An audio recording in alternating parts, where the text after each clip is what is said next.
The following is a presentation of Tonganoxie Sports Live. It's time for the Chieftains. On your new home for Tonganoxie High School athletics, Tonganoxie Sports Live. Tonganoxie Sports Live is presented by Kansas Insurance, locally owned and operated. Learn more at kansasins.com. Also by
It's time for the Chieftains, right here on Tonganoxie Sports Live.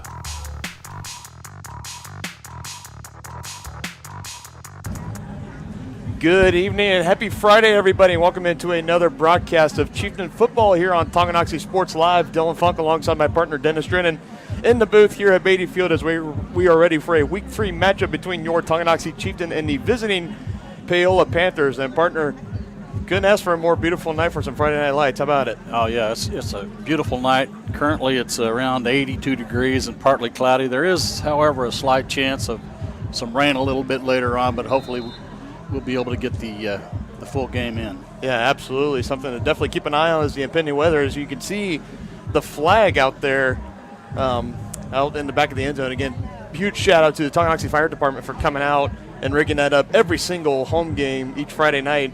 Got some strong, pretty strong winds coming in. It's a pretty big flag, and it's moving out there. So we will definitely have to keep an eye on the weather tonight as we are just under 22 minutes left to go here before this game gets started. We're going to go ahead and take our first pregame break here. When we come back, we're going to take a look at last week's matchup against Lewisburg and what the Chieftains need to capitalize on, need to tweak on, and also stuff to take away from last week's game as well, because there was a lot of positives and just a couple of negatives. But we will go over that and plenty more on this broadcast. We'll be right back. Right after this, you're watching Chieftain football on Tonganoxie Sports Live.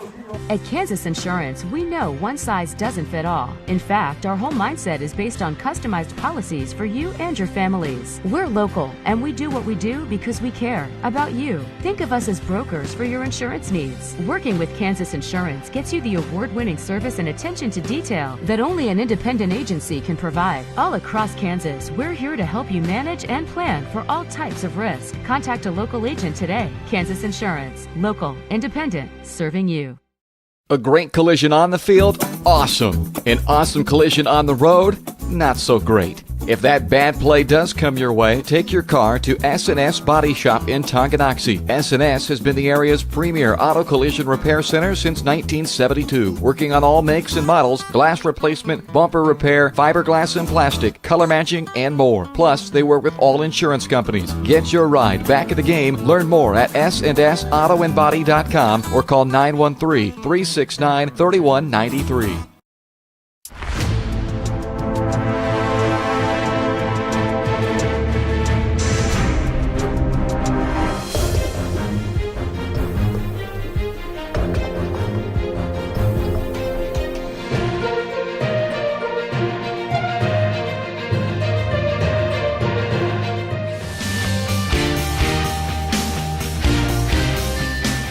For a winning team, contact White Birch Properties, the real estate MVPs.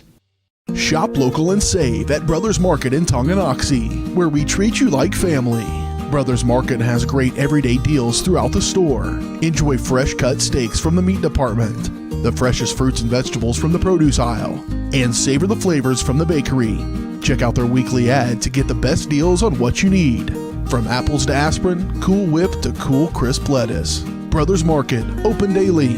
Learn more at shopbrothersmarket.com. Get back in the game with Physical Therapy Solutions in Tonganoxie. As a state-of-the-art outpatient physical therapy clinic, Physical Therapy Solutions will develop a plan of care to help you move, reduce pain, restore function, and prevent disability. Physical Therapy Solutions takes great pride in delivering current, quality-driven treatments. Your physical therapist will work with you to help you understand your body so you will achieve long-term health benefits. To learn more, call Physical Therapy Solutions at 913-417-7400 or visit ptsolutionsks.com.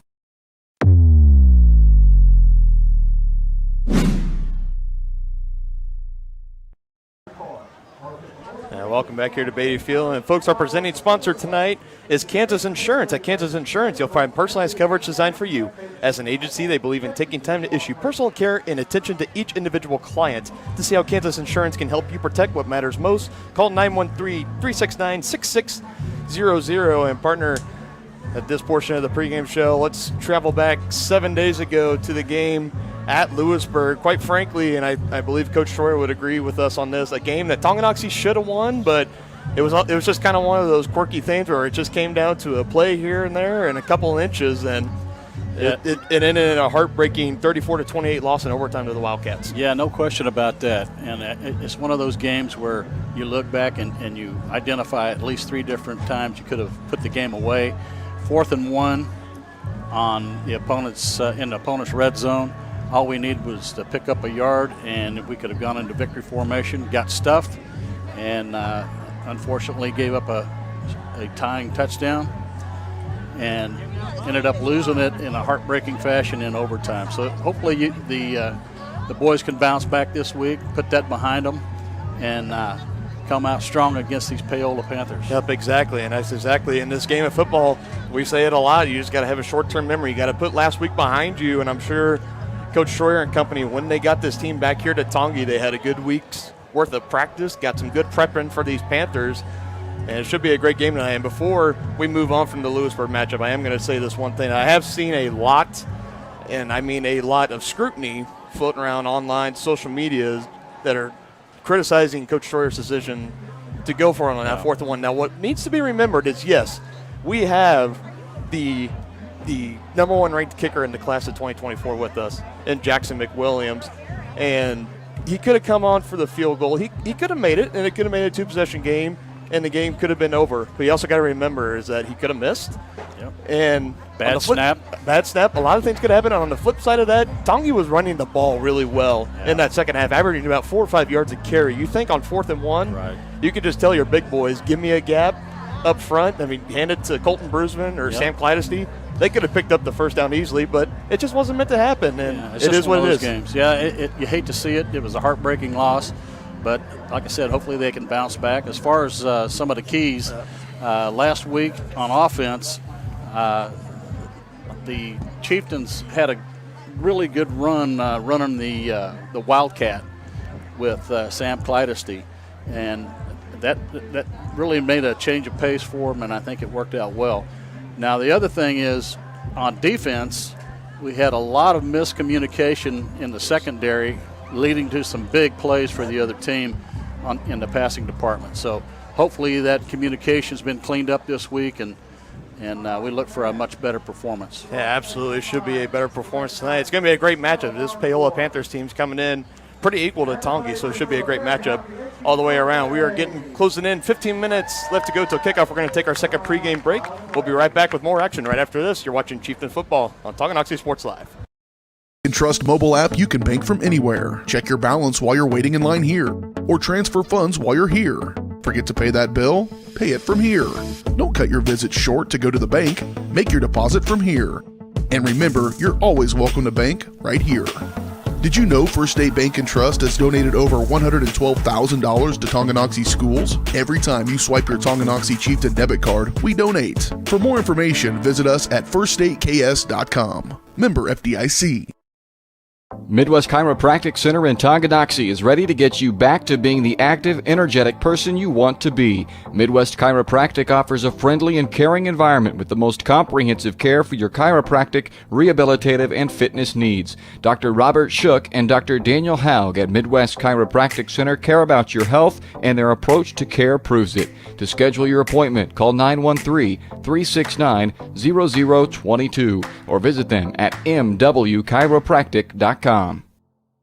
The Tonganoxie Recreation Commission understands that the benefits of recreation are endless. Participating in community recreation is not only fun, but also healthy and educational. The Tonganoxie Rec Commission encourages all ages and abilities to participate in recreational activities. That's why they're continually working to develop programs for all the residents of Tonganoxie. To see the latest sports and program offerings and to get signed up, visit them at tongirec.org or call 913-845-3502.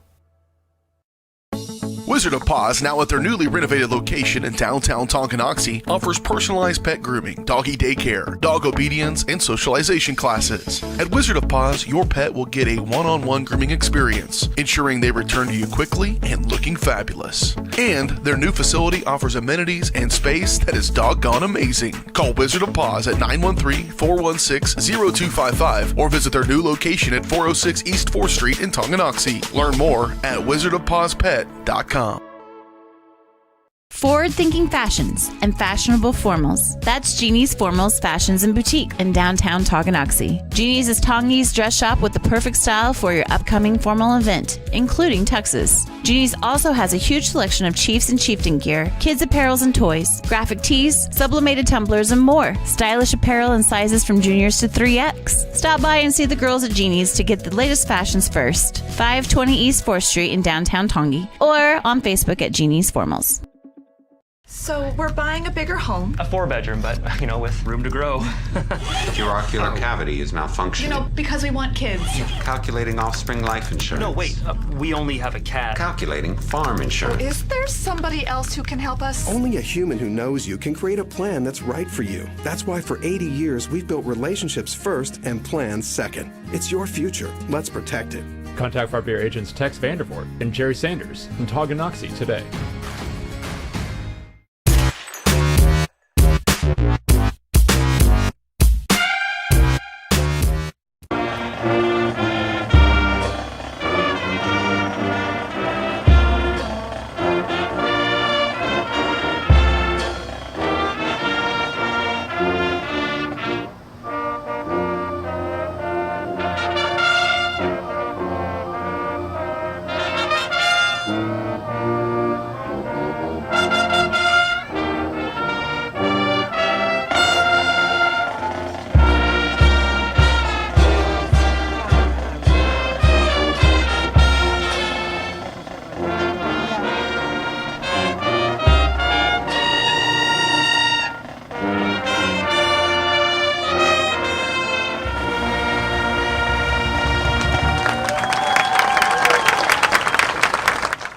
Get a huge shout out to Mr. Vance Middlesworth and his THS band performing our national anthem on the field. A beautiful rendition there. And yeah, thanks to the VFW for presenting the colors. That's always an emotional time. Absolutely. It's always a great time, especially here and the events that have happened here early in the past couple of months.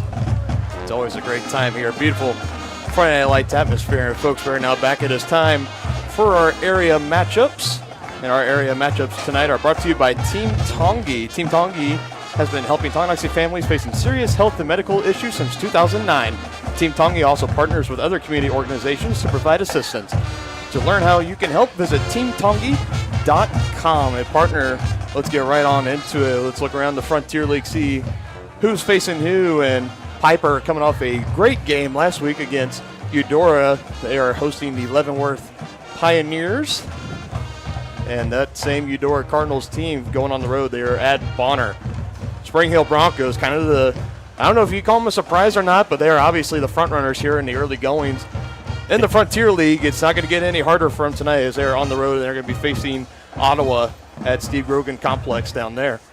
And, of course, you got the game here tonight. Paola against Tonganoxie. Paola coming in 1-1. They won their first week matchup. They lost last week to Spring Hill.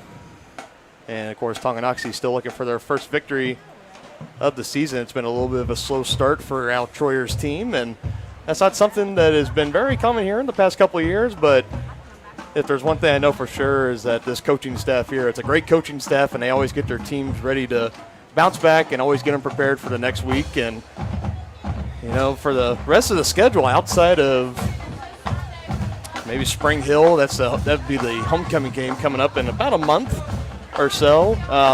Rest of the schedule looks like, could be pretty favorable for Tonganoxie, but a lot of that's, we're going to be able to tell if that's true or not based on how they come out and play tonight against Paola. Yeah, well, we also know that Al Troyer's teams always seem to get better as the season gets further along. So I know they took some learning lessons away from the last couple of weeks. They'll put those into play, and hopefully we'll have a good game tonight. Yep, hopefully. We got our area matchups. When we come back, we're going to give our keys to the game and our starting lineups. We'll be right back right after this. You're watching Chieftain Football on Tonganoxie Sports Live, your new home for Chieftain Athletics. Old is new again at New Again Outdoor Furniture Restoration in Tonganoxie. Keep your furniture for generations to come with a call to New Again. They specialize in restrapping, mesh sling replacement, welding, and powder coating of all outdoor furniture. New Again has an incredible eye for detail and a passion for environmentally friendly and cost-effective furniture repair. To learn more, go to newagainpatiofurniture.com. Call 913-764-1999 or see more of their projects on Facebook. New Again Inc. in Tonganoxie. The same look and location of a classic drugstore with the services and supplies of a modern pharmacy. That's what you'll find at the Downtown Drug Store in Tonganoxie. Of course, Downtown Drug is the local choice for your prescriptions and health needs, but did you know they have the best selection of Tonganoxie Pride and Chieftain Game Day gear in town? And a whole lot more. Cards, gifts, home decor, and even the best way to satisfy that sweet tooth. The Downtown Drug Store. Call 913-369-3800 or visit them online at thedowntowndrugstore.com. Trendy tees, fun fashions, team threads, and even candy for the kids. That's the Rustic Heifer in Tonganoxie. The Rustic Heifer is helping make Tongi a boutique lover's paradise. One-of-a-kind, handmade, locally sourced decor, clothes, and accessories. Find the right style for a night out on the town or the best fan gear for the big game. Support local, shop local. Find them on Facebook at Rustic Heifer Boutique and Custom Gifts or stop by 616 East 4th Street in Tonganoxie. Come count the ways 1866 Bar and Grill is Tongi's tastiest. Incredible selection, delicious preparation, and a beautifully designed space all make 1866 one of the area's premier eateries, delivering big city taste in a small town atmosphere. Satisfying sandwiches, sizzling steaks, the best burgers anywhere, and even lovely lemonade. See the full menu on Facebook at 1866 Bar and Grill or order now by calling 913-369-7007. State coordinates of new land acquisition. Oh, well, you know that big oak tree that got struck by lightning? Negative. The barn with the funny cow mural? Negative. One-eyed scarecrow? Negative. Giant water tower? You're not from here, are you? I've never seen him. Robots don't know you. We do. Hey, how's your dad doing? For over 80 years, we've built relationships first and plans second. It's your future. Let's protect it. Contact Farm Bureau agents Tex Vandervoort and Jerry Sanders in Tonganoxie today.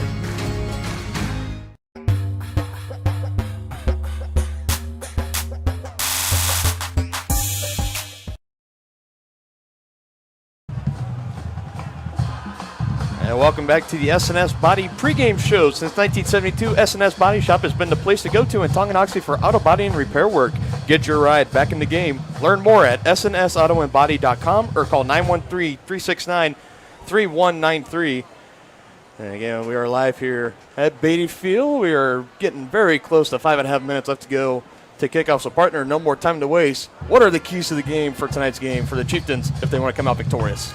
Well, first of all, I'd like to talk about offense because the RPO, the run-pass option, is really incorporated into this Tongi offense, and I think it's important that they establish the run early. Obviously, the big guys up front need to keep our quarterback clean so he can find it downfield. Also, then on the defensive side, like we talked about a little earlier, there was a lot of miscommunication in the defensive backfield last week. That needs to be cleaned up. I'm sure they've worked on it all week, and we'll see how it goes. But those are the big ones, and then also need to limit the turnovers and the penalties because, as you know, partner, at any level of this game, it's a killer and a momentum changer. So those are the keys. Absolutely, and thanks for that, partner. And those keys to the games were brought to you by the Tonganoxie Business Association. The Tonganoxie Business Association works to bring the community together by nurturing and caring for our businesses while working towards add value to each other and to our community. Learn more about area businesses or become a member by visiting the Tonganoxie Business Association at tonganoxiebusinassociation.com. Got to read that a little bit quick there, a little bit of a tongue twister. I say so myself. And he's got both teams in the locker room right now. I can see over on the far right side, looks like Paola is starting to trickle out of their locker room, and the Tonganoxie head coach is coming out as well. So that means the Chieftains are not far behind him as they'll be running out of the tunnel. All right, and as we have just a minute, I'd like to give a big shout out to our former neighbor and great friend that's now living in Florida, Lon Weekly, a.k.a. Pa. Hope you're tuned in and enjoy the broadcast. Hey, thanks for tuning in, Paul. Need to go fishing again sometime. Yeah, we do. Absolutely. It's a great time. Yeah, so far here, just pretty beautiful skies so far. Looks like we got a little bit of cloud cover rolling in, but it looks like nothing too threatening. So yeah, we're hoping for that Tonganoxie split. Yeah, it looks like it might. Hopefully, it will play in our favor tonight. It usually plays in the favor whenever we got a big football game or any sporting event like that. So hopefully the trend stays the same tonight. There you go. Looks like first Chieftains out on the field. Looks like Sam Clivesday and Gabe Bailey are running out with the officials. I don't know if they were. They're probably going to do the coin toss. Yeah, if they're the captains, are going to go ahead and do the coin toss. I think if Tongi wins, they normally defer. But if they lose, they better take the breeze, what breeze there is. Absolutely. Now you can start to see Paola coming out in single file formation. They're getting ready to take the field for this Week 3 Frontier League matchup. And they're coming off a rough loss last week to Spring Hill, and the Chieftains coming off a heartbreaking overtime loss to the Lewisburg Wildcats. So both teams looking for a little bit of redemption this evening. As you'll see them in black helmets, white jerseys, and white pants. Back in my day at high school, partner, we called that the Mr. Clean look. Yeah, and with this artificial turf, you can still stay pretty clean, not like in the old days. Yeah, absolutely. And we're now officially under 2 minutes left to go to kickoff. I think the crowd is, and here we go right there without much introduction and much without any warning. Here come your Tonganoxie Chieftains out of the tunnel. Getting ready for the coin toss. And you usually hear the PA announcer kind of hype the crowd up a little bit, get some music going. This time, surprise tactics just coming right on out of there. And we are waiting for the results of the coin flip. And just like we said, the two seniors, Gabe Bailey and Sam Clivesday, going out to the middle, being the captains for the Chieftains. Waiting the signals here from the officials, waiting to see there's the toss. Who's going to get the ball first. And it looks like Paola has won the toss just off initial judgment. And again, once we figure out what's going on here, we're going to give our... So Tonganoxie has won the toss, and they are deferring. So what do I know? Well, we figured that's what they'd do. All right, now let's get them pumped up, fellas. Let's go. Yeah, bull rush them out there right near the logo. It is time for some Friday Night Lights. And if you might remember, in Week 1's matchup against the Basin Linwood Bobcats, early kickoff, so we got started at 5. We kind of got the game over right about 7 o'clock when a traditional high school game kickoff would be happening, but not tonight. We got the full deal. Friday Night Lights will be happening tonight here at Beatty Field on the campus of Tonganoxie High School.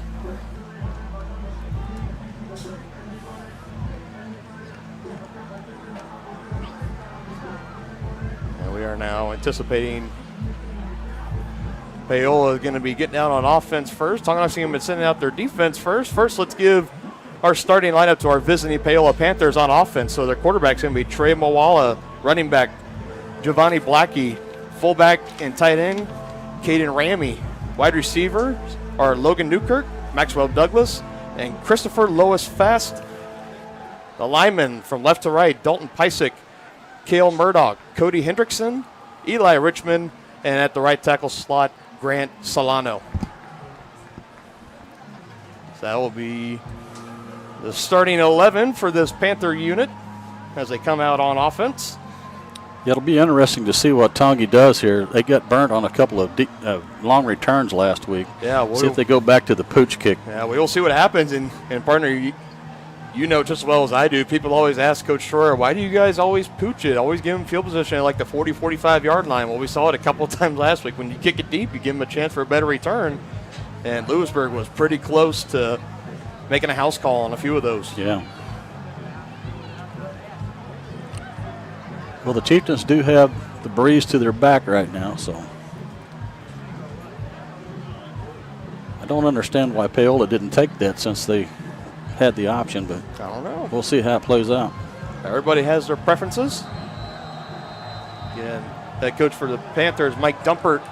Head coach for the Chieftains, Al Troyer. And like that, we are on our way as he boots it deep and it's going to take a bounce right about the 5-yard line, and it's going to go out of the end zone for a touchback. Let's get to that starting defense for your Tonganoxie Chieftains.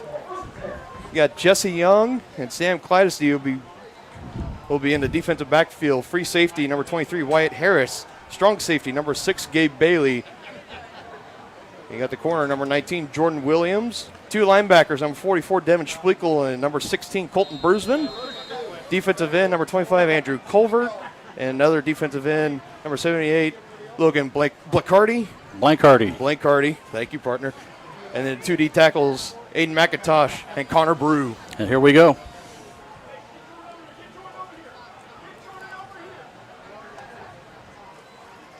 First play of the game is going to be a little toss in motion. It looks like the Chieftains are ready for it as he is gobbled up.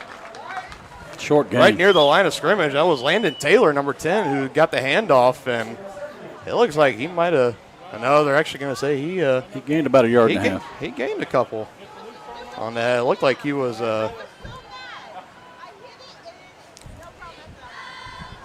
He immediately went backwards after the initial hit. And these Paola Panthers on offense are going to run a lot of tray wing sets, 1 receiver up top sets, and likes to bring the tight ends near the end of the line of scrimmage. And very similar to what it was just right there. We do have a penalty flag early on as number 19, Jordan Williams, comes flying in for the tackle for Tonganoxie. As it looked like it was Caden Ramey that got the handoff, but let's check out what the early flag is here. That's going to be on Paola. Illegal motion. That's something you got to be really careful of if you're an offense that likes to run a lot of motion in that backfield, a lot of window dressing. You got to make sure everybody is set on the ball before the quarterback kikes it. And just like we said, that eliminates a nice gain. That was a very, very nice game. We could have brought up about a 3rd and short. Now it's going to push them back to a 2nd and 13.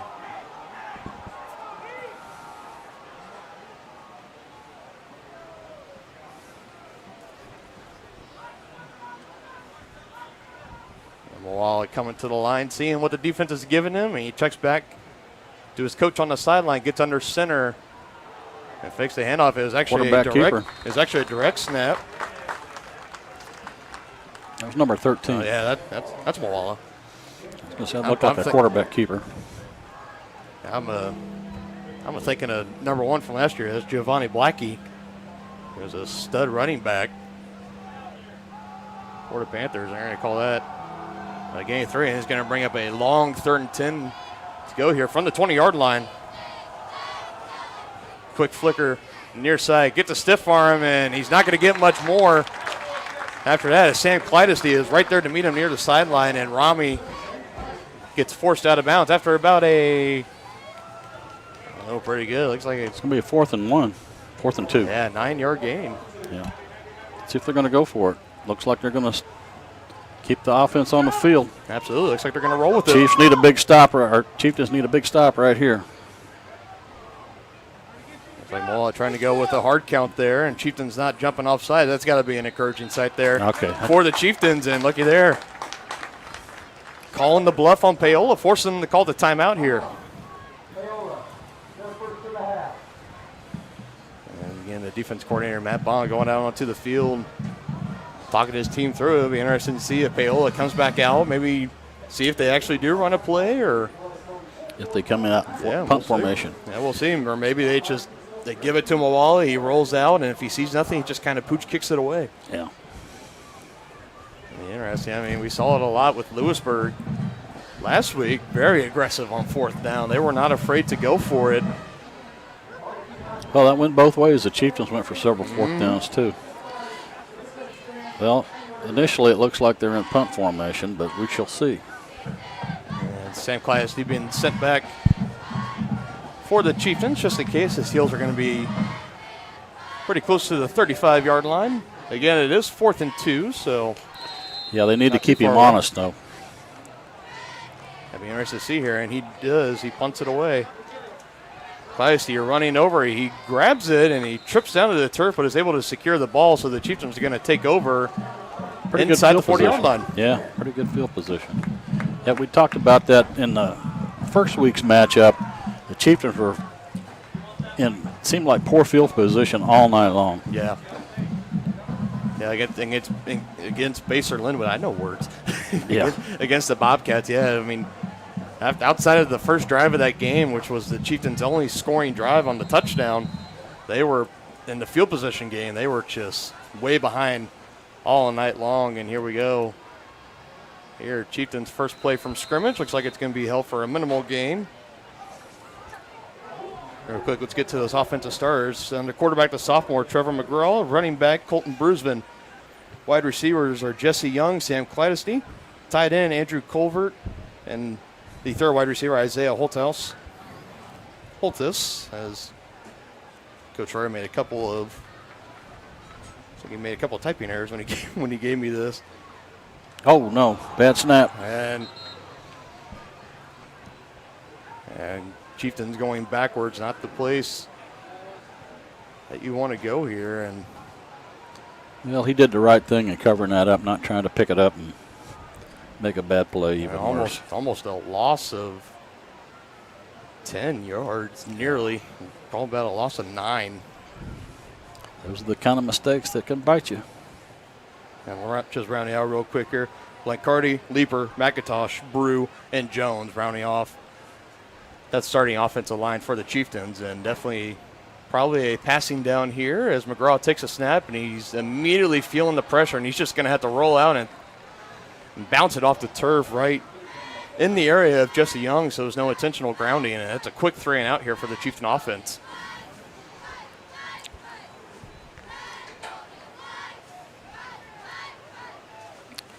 Well, let's see if they can get a decent punt here, because you don't want to give up field position. Absolutely not the start on offense that the Chieftains wanted, and it looked like again, Caden Rami, another two-way player for Paola. It looked like he was one of the Panthers in the backfield, putting pressure on McGraw, forcing him out of the pocket and having him thrown it away. And meanwhile, a good little punt here really good by punt. Bailey as it rolls inside the 20, and it's going to stop right at about the 16. Good punt. Didn't look like Paola had anybody back really to receive that. No, it didn't look like anybody was back deep for the Panthers, and they're going to be taking over 1st and 10 at their own 16. Yeah, the Chiefs got a really nice roll on that.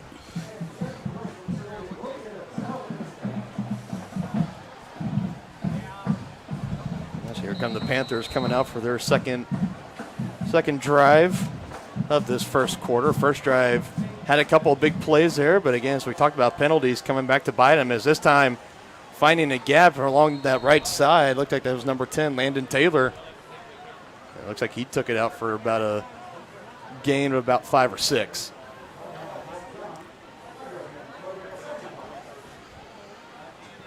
And call it a gain of 6 for Collins. 2nd down and 4.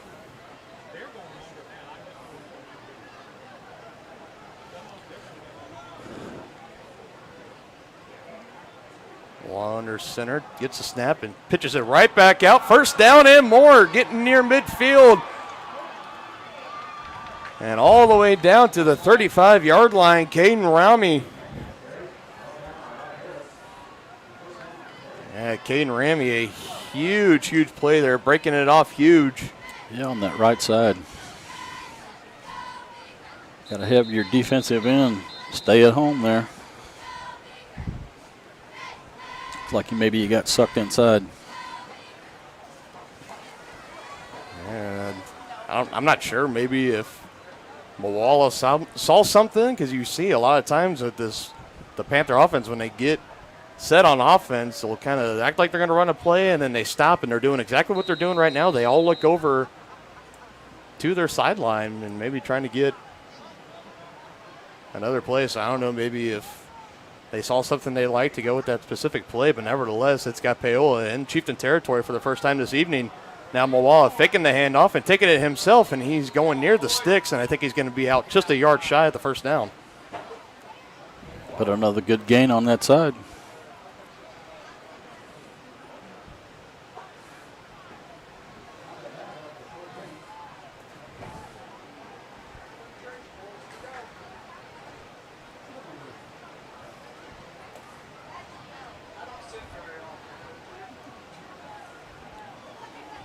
Paola taking their time again after an 8-yard run. Yeah, they're using a lot of the clock. Not too much in a hurry. Straight drop back from Walla. Stepping up in the pocket, firing it down deep. He's got a man, but good defense down there by Jesse Young, and it's an incomplete pass as Moala was looking to connect with Newkirk. And now that'll bring up a 3rd and short for Paola.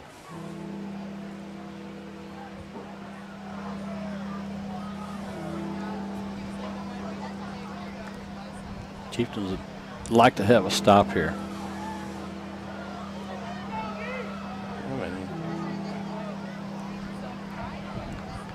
Well, it's probably 4-down territory for the Panthers here, I would guess. Yeah, for 3rd and 2, I would say so. Fakes the handoff up the middle, and Moala again finding a huge lane. Tried to break one tackle, and he just couldn't quite get away, but he was able to pick up the first down, giving the Panthers a fresh set of downs.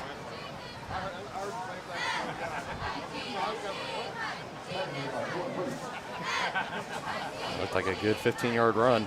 Yeah. Defense is getting gashed so far. So far, that's what it looks like here in the early goings, and they are using a lot of that play clock. They take it down all the way into single digits. We're now under 10. Moala getting away, faking the handoff. Almost got tackled by the DN. He broke one tackle but couldn't get away from the grasp of the other. I'm trying to see a number there. It looked like Gabe Bailey might have been the one there. That's a good tackle. I'm waiting to get a number. No, that is number 16 instead of number 6. So Colton Brusman. As we talk about kind of being a breakout player, if you will, last week in the game against Lewisburg at running back, coming up with a great tackle there on defense, and it looks like Chieftains might have jumped off sides here. No flag. But no flag.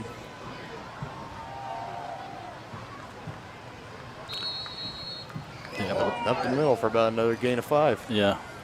Looked like they quick snapped it right after that almost offside call.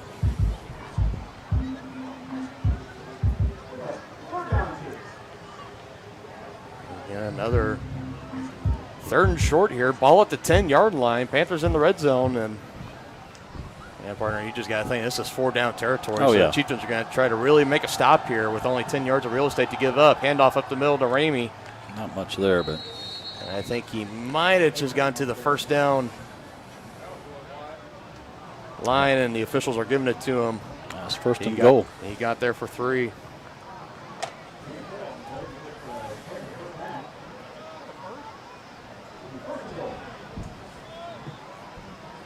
That 1st and goal, Panthers lining up quickly. Wally giving the hard count, now stepping back and looking for a new play.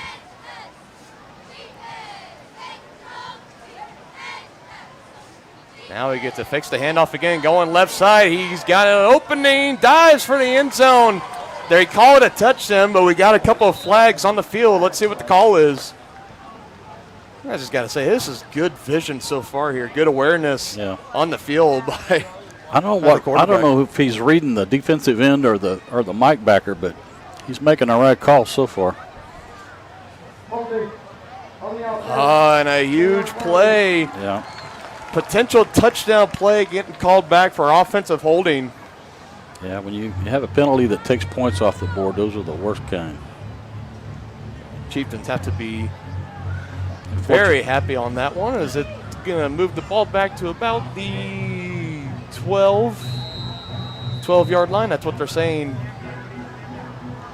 on the scoreboard. Is still first and goal.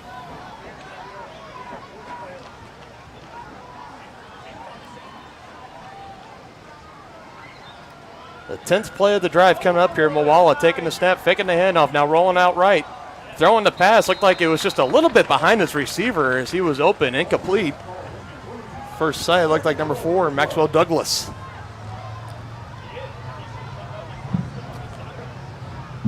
Brings up a third down. And a nice, long, sustained drive here. Yeah, and the way they're using that clock, they're going to shorten the game substantially. So far, including that last play, Paola's 14 plays so far here in their first quarter. Chieftains have only been held to 3. And we are approaching 5 minutes, and I don't know. Time of possession is really lopsided at this point. Yeah, a little bit. Let's see. Hand off to Ramey. Good play. Good job by the defense staying home on that one, holding him to a very minimal game. Maybe they might give him a yard. Yeah, they look like they were assignment sound there. They were in the right holes.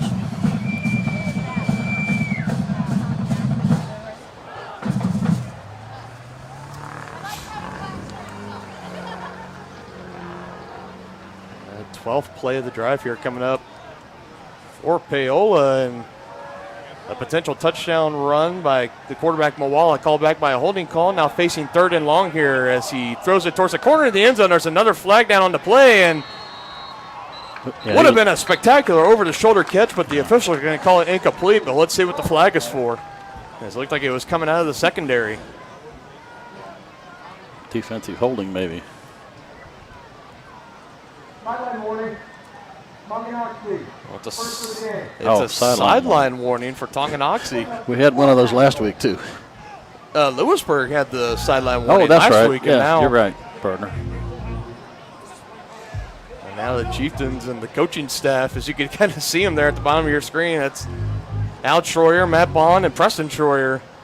All 3 of them, the coordinators and the head coach, they're starting to get out there towards the field. Yeah, looks like they're going to kick a field goal here. Yeah, so rule that an incomplete pass. So the Chieftains defense making a good stand here, 4th and 11. And the field goal kick is up, and it looks like it is just good as they got over the crossbar. Snuck over the crossbar. And the field goal is good for Paola, and they come away with 3, but you got to take that as a victory. Yeah, you really do. You came up 4 points better than you were. And that field goal, it was knocked in by the kicker, Dominic McCoy, giving the Paola Panthers the early 3-0 lead. Chieftains really need to get their arms up because that was a low line drive. Somebody could have gotten a paw on that one. Pretty close. From 21 yards out, McCoy knocks it through. It looks like he might have just grazed the paint off the top of the crossbar. He came pretty close to it, no doubt. Nevertheless, it's 3 points for the Panthers. Yeah, it's 3 points instead of 7, and that's all that matters if you're here on this Chieftain sideline. Well, I think it's important on this particular drive that the Chieftains answer, or momentum could really swing. That was a 13-play drive there by Paola, capped off by the 21-yard field goal by McCoy.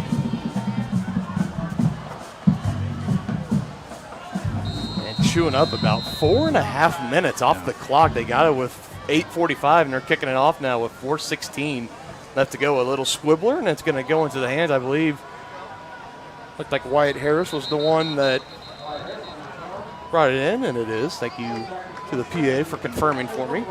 Chieftains are going to take over. 4:11 left on the clock. 1st and 10.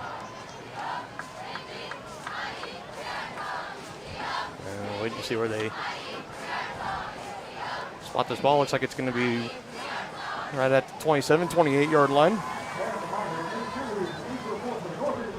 And Chieftains looking to get a little more going on the offensive side after being held to a quick 3 and out on their first drive, including the bad snap that made them lose 9. McGraw sending Colvin in motion. Takes a snap, handoff up the middle, and going nowhere, and that's Colton Brusman. And so far here, now granted it was the 4th play of offense here we've seen on this Chieftain offensive line versus this Paola defense, but looks like that Paola defensive front partner is coming out, smacking them right in the mouth and being very aggressive. Yeah, it's getting ugly in the trenches.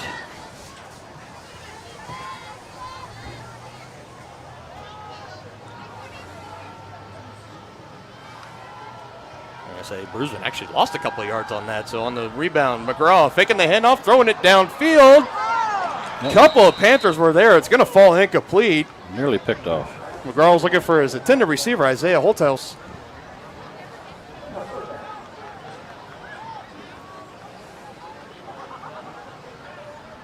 Calling now 3rd and 12. Yeah, I think Isaiah was trying to high point that, but he had 2 defenders all over him. Yeah, double coverage all the way, and looked like Paola was pretty close to coming away with an interception on that one, but the ball falls to the turf. And big 3rd down here.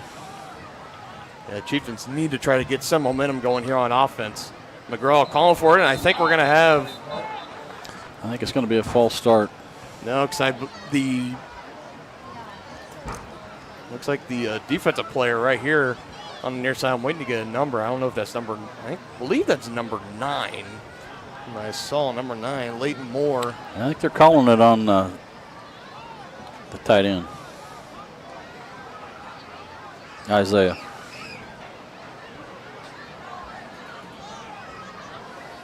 All right, going to call false start, which was pretty close because the defender there. Now I have it. Number 9, Leighton Moore. I can confirm now. Yep, he moved first, which then made Holtis move and jump out of his position. So, but I don't think he was in the neutral zone. If he won, he came very close, but nevertheless, a 3rd and 12 becomes 3rd and 17. Linebacker creeping up the middle, looking to blitz. McIntosh snaps it to McGraw, stepping back in the pocket, throwing it near side, looking for the receiver on the flat. Is incomplete. Looking for Holtis again, and another 3 and out for Tonganoxie.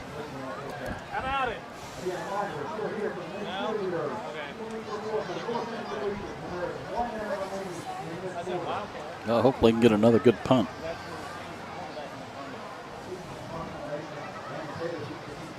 And back to return the punt for the Panthers.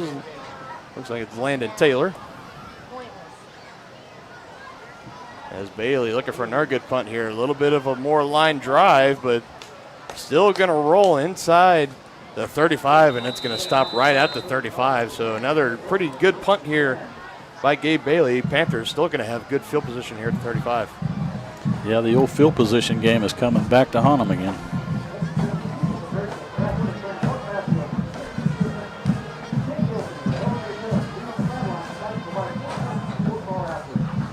Only 3 minutes and 11 seconds left to go in this first quarter. Let's see how much of this clock the Paola Panthers burn up on this drive. We'll see. While we're here, partner, don't forget, folks, tomorrow, Tongi Days will be taking place from 9 a.m. to 9 p.m. in downtown Tonganoxie.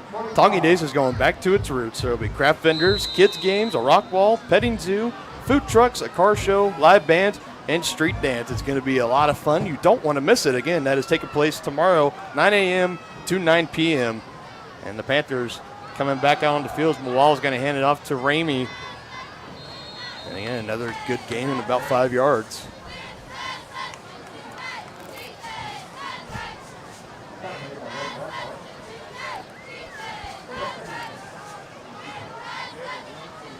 Take it about the second week in a row now where the Chieftain defense not only have to account for a good running back, but also a good quarterback that can take it and run with the ball as well. Last week, we saw that with Declan Battle, the sophomore quarterback for the Wildcats. Now you're seeing it here again this evening with Trey Mawala.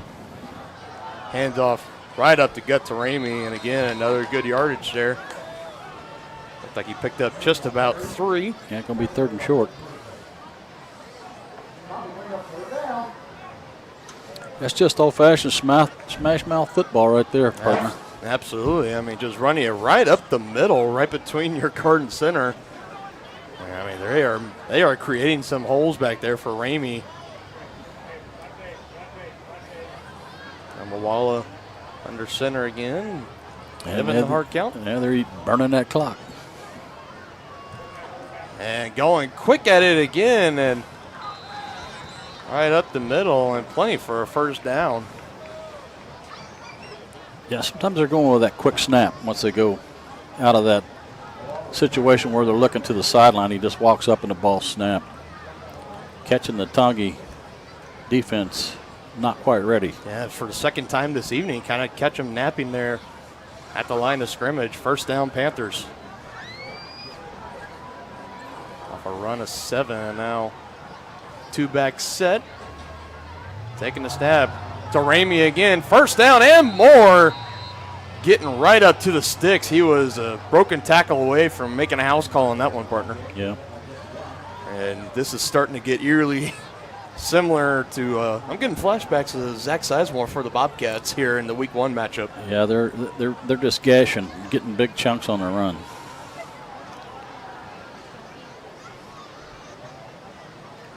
Definitely the guys up front are opening up some holes for the backs. Averaging nearly 5 yards a carry on this drive for Ramey. There he up goes the again. middle again, and another huge gain. Quick hitter up the middle. I mean, this is just starting to become a clinic. Yep.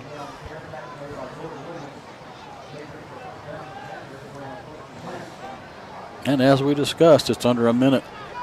Yeah, from the 41 to 32, so 9-yard gain, and yeah, that clock it's going to keep on running, partner. And let's see, in Paola, they're going to have to run one more play here. Play clock just now under 20 seconds as it's approaching 15. Panthers line up again. Mawala taking the snap, faking the handoff, and that's got to be really hard for a defense to read. I mean, well, that looked like a broken play because it looked like he was trying to hand the ball off and there wasn't anybody there. He just took it up the middle. I don't know if it was a broken play or if it's already just predetermined that Mawala's just going to run with it. I mean, it's just super quick, and you don't see his head downfield either, looking at a Mike linebacker or nothing. He's just running with some confidence, and I don't see why not. Another. Tongi's taking a timeout here. I know that's going to be the end. We're going of the quarter. We're going to the end of the first quarter, and Panthers are driving, looking to add on to their lead. 3-0 so far. They're on top of the Chieftains. We'll be right back with more right after this. You're watching Chieftain Football on Tonganoxie Sports Live. For more than 15 years, Lynch Real Estate has been a leader in the KC Metro. Hi, I'm Dan Lynch with Lynch Real Estate, inviting you to come let us prove to you why Lynch Real Estate is a name you can always trust. Dan and his team have built a reputation for unparalleled customer service and satisfaction by building lasting relationships. Learn more about Lynch Real Estate at lynchresidential.com or give them a call at 913-369-3000. Whether you're a first-time buyer or a high-end seller, I'm here to make it happen.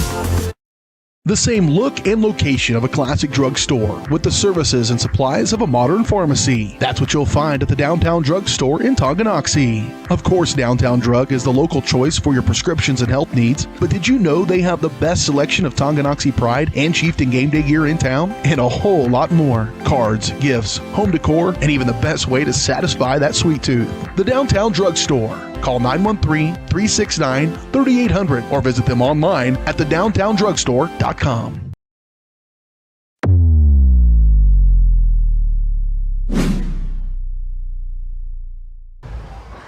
Back here at Beatty Field, ready for the start of the second quarter. Dylan Falk alongside Dennis Renner. We are live on site here in the press box. 3-0 is our early score after one. Paola on top of Tonganoxie, but Paola looking to add on to their lead. They got the ball. They're calling it 2nd and 1 here at the Chieftain 23-yard line. And again, right off to Ramey. trying to get the edge there, and a mean stiff arm. My goodness. That was a huge stiff arm on Jesse Young. And Ramey is just playing bully ball now. Looked like Ramey was asking for a breather from the sideline, but he's not going to get one. Oh, that'll gain of 16 yards. It was over on the far side, but I mean, that stiff arm for Ramey, it looked like one for Derrick Henry. Ball's out here. Ball's out.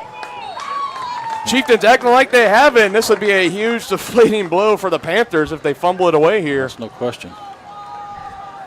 And somehow a Paola player was able to fall back onto it, and Tonganoxie offense was ready to get right back out on that field, but they're going to say Paola football. That would have been a huge stop there for the Chieftains if they could have jumped on top of that ball.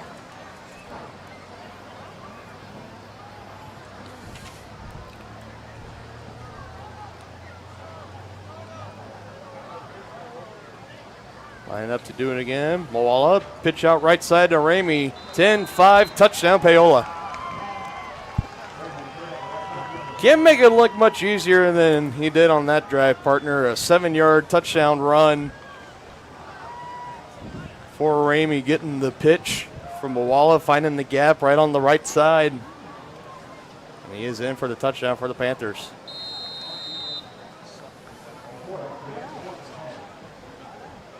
And McCoy out for the extra point attempt, looking to make it a double-digit lead, and the kick is up, and it is good.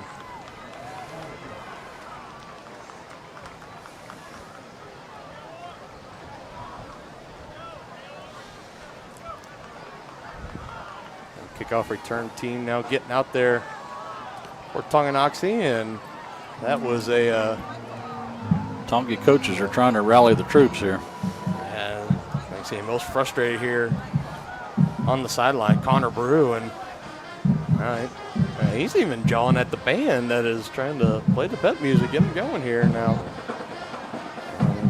Gotta keep a cool head in this moment, young man. You know, this game is definitely not over. It's no, it's still early. 10-0 ball game. 11:03 left to go here in the second quarter, and I know it's a little frustrating right now as so far this is starting to become the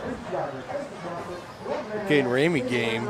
So far, he has just been a physical runner for Paola.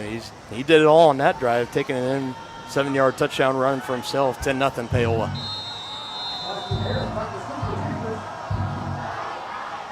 Boy, now kicking off a little bit of a pooch, and it's going to go right near here. Looks like that was Holtis, went right through his chest, but he was able to fall right back on it, and Chieftains are going to take over right at about the, looks like the official's going to mark it right about the 29-yard line, right near the 30.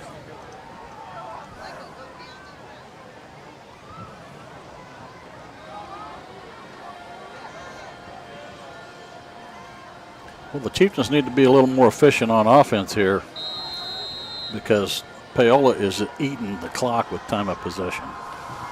You're going to have to start answering with some points here. You don't want to get in too big of a deficit with a team that can run the ball that well.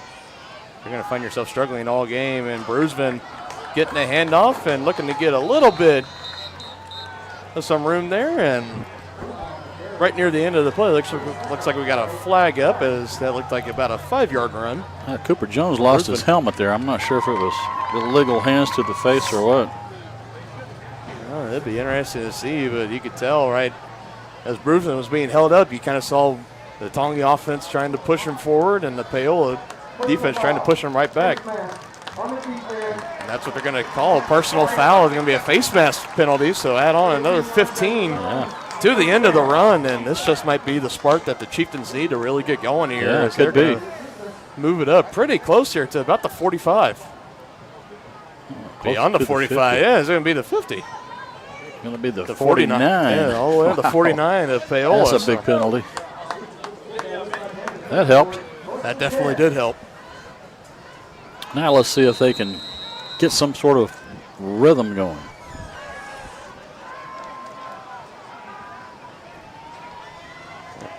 Chieftains finally crossing over in Paola territory for the first time in this game. We're approaching 10:40 left to go here in the game. McGraw gets the ball and hands it off to Brusvin, and he is immediately wrapped down, and I am surprised they did not call a horse collar tackle on that one. Yeah, it sure looked like one.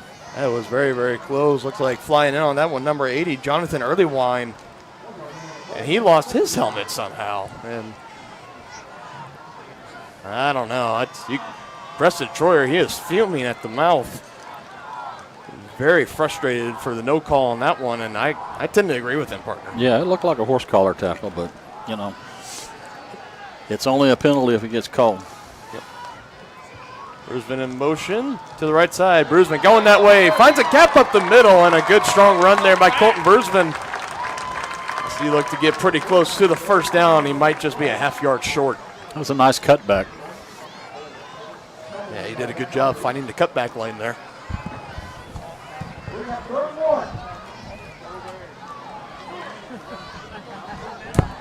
You need to punch it in here. They're calling it 3rd and 1. Give it right back to the young man, going right back up the middle, and a good run of 3 there. It's going to be enough for the first down. And the first down that the Chieftains have picked up all game here, coming at the 9:28 mark here in the second. See if they can keep it going. This is a pretty good drive. Having some success with that run game, so hopefully that'll open up a pass. See what Preston Troyer dials up here. McGraw, RPO, firing it down the field, and his receiver stopped, but he was going for Clydesty. And Johnny on the spot is right there to haul it in. Huge play there to Sam Clydesty. See what happens when you get the run game going?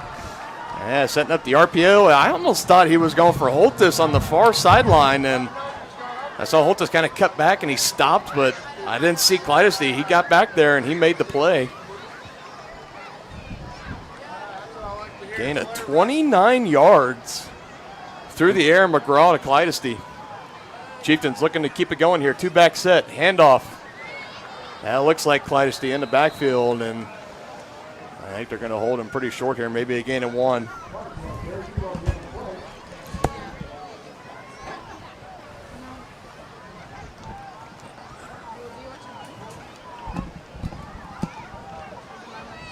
Yeah, you wonder if they're going to maybe consider this Wildcat that was so effective last week down here in the red zone. It was very effective.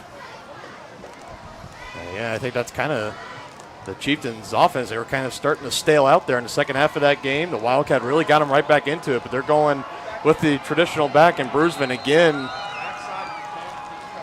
That was shut down pretty quick.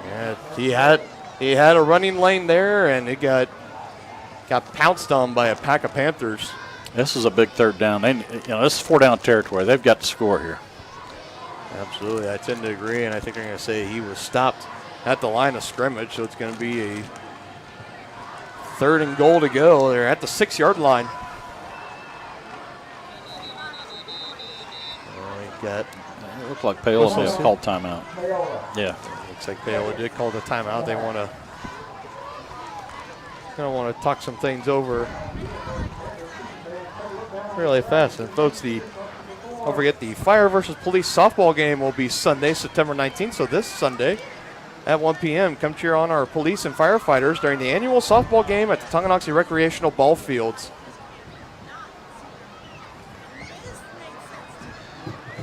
And kind of like we talked about in last week's game, partner, a lot of these events that Tonganoxie runs, they kind of had to get canceled and postponed last year due to COVID-19, but now this year kind of seeing them starting to come back, and it's a great sight to see.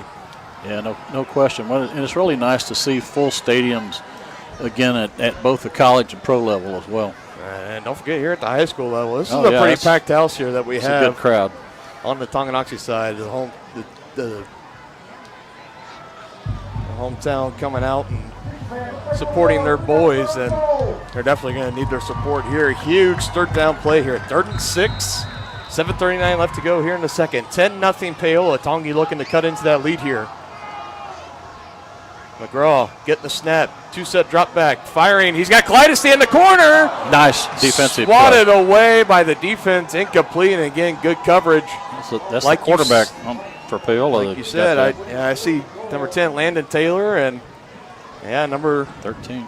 Number 13, Trey Mawala. They were both there in that area, swatting it down. So Panthers hold here, 4th down. McGraw, he had Clydesty wide open. I think if he puts that ball a little bit more towards that back pylon. They're going to try and kick a field goal here. Jackson McWilliams being sent out. It's going to be going about 15 yards as it is up, and it is good. So they did get some points. They did get some points, a field goal. Instead of a touchdown, might have to settle, but nevertheless, it brings it back to a one-possession ball game. Chieftains cut into that lead, 10-3.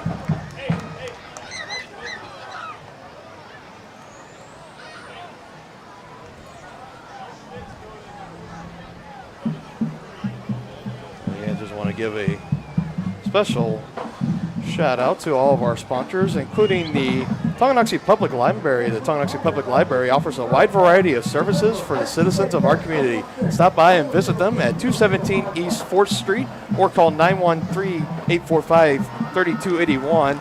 And you can see all their programs and resources available to you at tonganoxielibrary.org. Yeah, like I was saying, what we do here at Tonganoxie Sports Live would not be possible without the support of all of our fans, our sponsors, and most importantly, our student athletes for getting out there and playing ball. Nothing more that I'd be wanting to do on a Friday night than being up here in the booth with you, partner, calling some Friday Night Lights, which looks like pretty tight game here so far. 10-3 is our score. That Tonganoxie defense definitely going to have to step up here on this next defensive stand. Yeah, no question. Need to stop that running game.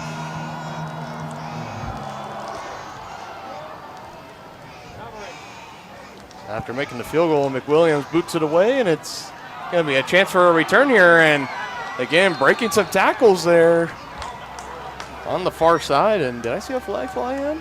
No, I think that was the drone. Okay, that was I saw something kind of come into frame, and I was thinking, what in the world? But somebody's flying a drone out there. Yeah, that is the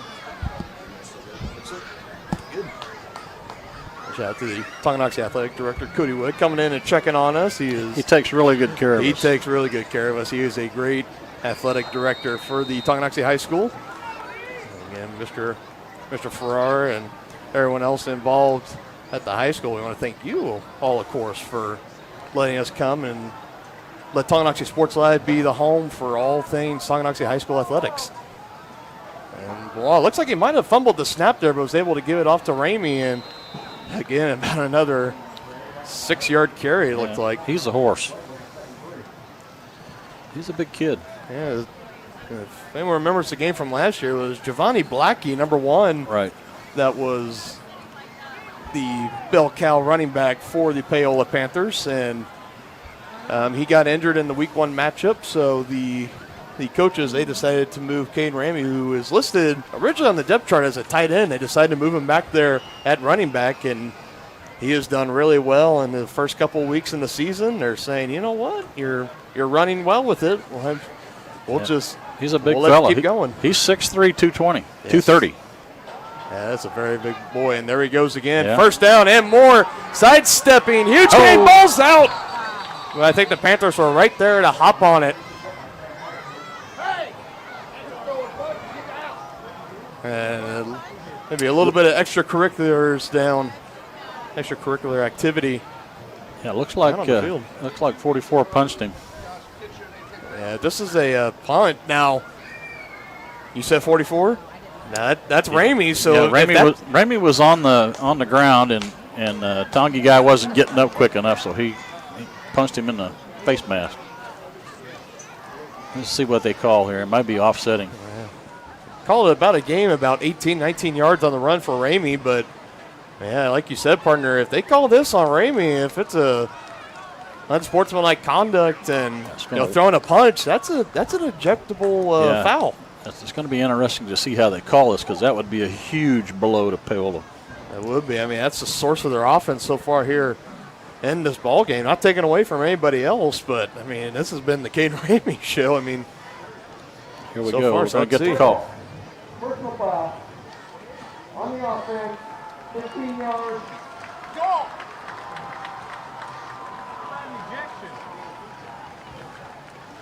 Some of the fans here calling for an ejection. As you can pick up on our field mic here, it's just right outside this press box, and the stands are right here, so you can kind of hear this first couple row of fans. And if there's any wipes out a really nice game. He gave back everything he got almost. Yeah, so Personal foul. On the offense, has a dead ball, 15 yards, first down. yeah, they're just going to call it. He's basically going to almost go back to where they were originally, pretty close. And again, if you're Paola here on the bright side, no ejection for 44 in the backfield. Be interesting to see if the coaches let him stand there for a while to think about it. It'd be interesting. Let's see what Coach Dumpert decides to do there.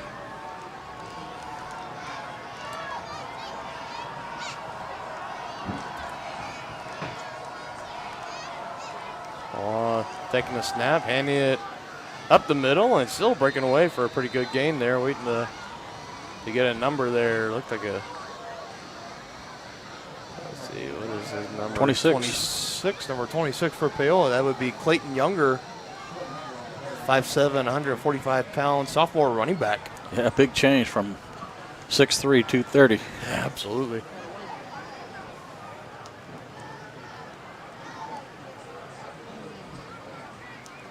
Again, back there, it was 1st and 15. And Ramey's running style really reminds me of Derrick Henry. That kind of straight up and down. Yeah, he really does. And that's what I was going to say earlier when he gave that stiff arm. Very much reminded me of Derrick Henry, and the Chieftain defense bowing their necks there and holding him back in the backfield. Looks like they met him at the line of scrimmage. Might have even made him lose a yard. 3rd and short, though, still. And it looks like what do we got here floating through? So we got bubbles? I think that's what it is. Yeah. We have some of the young cheerleaders.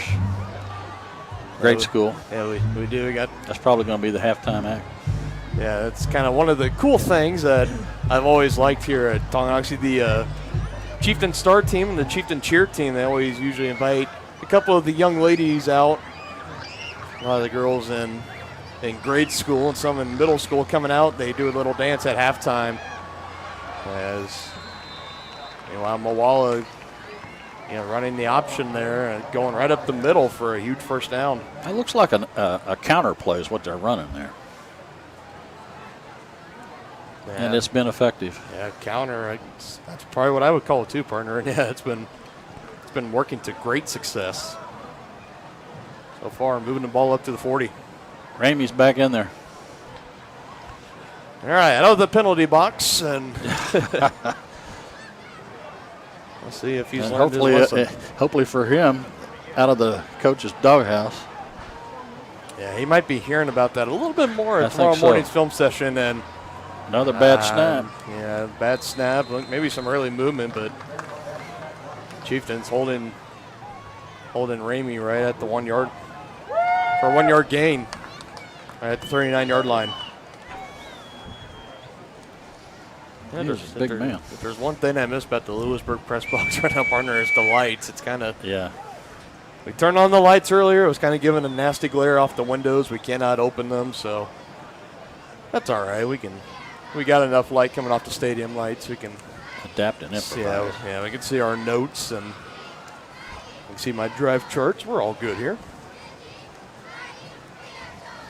What's the discussion here? I'm not sure. Maybe. Oh, they ran the clock down and then called timeout. They're just burning clock, man. They're trying to shorten the game. It's been effective so far. Paola calling a timeout. 3:20 left to go here in the second quarter. Paola with the lead, 10-point lead, 10-3 over the Chieftains, and right now on the scoreboard stands a 2nd and 9 left to go. And yeah, I mean, they are just taking their time, burning this game clock away. Nope. I got a lot of the concession workers coming up, and they're delivering a lot of cold beverages and snacks to everybody up here working in the booth. We got our own little box here in the press box, and right next door to us to the left, that's where the PA announcer and scoreboard operator all sit. And again, that just goes to show how much this Tonganoxie crew, the administration, everybody likes to take care of people that like to take times out of their Friday nights to come work these ball games. And folks, don't forget to stick around with our halftime show brought to you by White Birch Properties. That will be coming up at the half, and we'll be looking over some of the highlights here in this first half, and hopefully we can be talking about a huge defensive stand here for the Chieftains as they got Paola 2nd and 9, ball at the Chieftain 39-yard line. Two-back set for Paola. Moala faking the handoff, sprint out right. Not seeing anybody downfield, taking it himself. But Clydecy is right there, able to chase him down. Good speed there. Knocking him out, and it's going to be bringing up a 3rd and medium. Yeah, Senior Sam Clydecy is one of the better tacklers on the team. Yeah, Senior Sam. That's very good there. And 3rd and 6 is officially what it's going to be.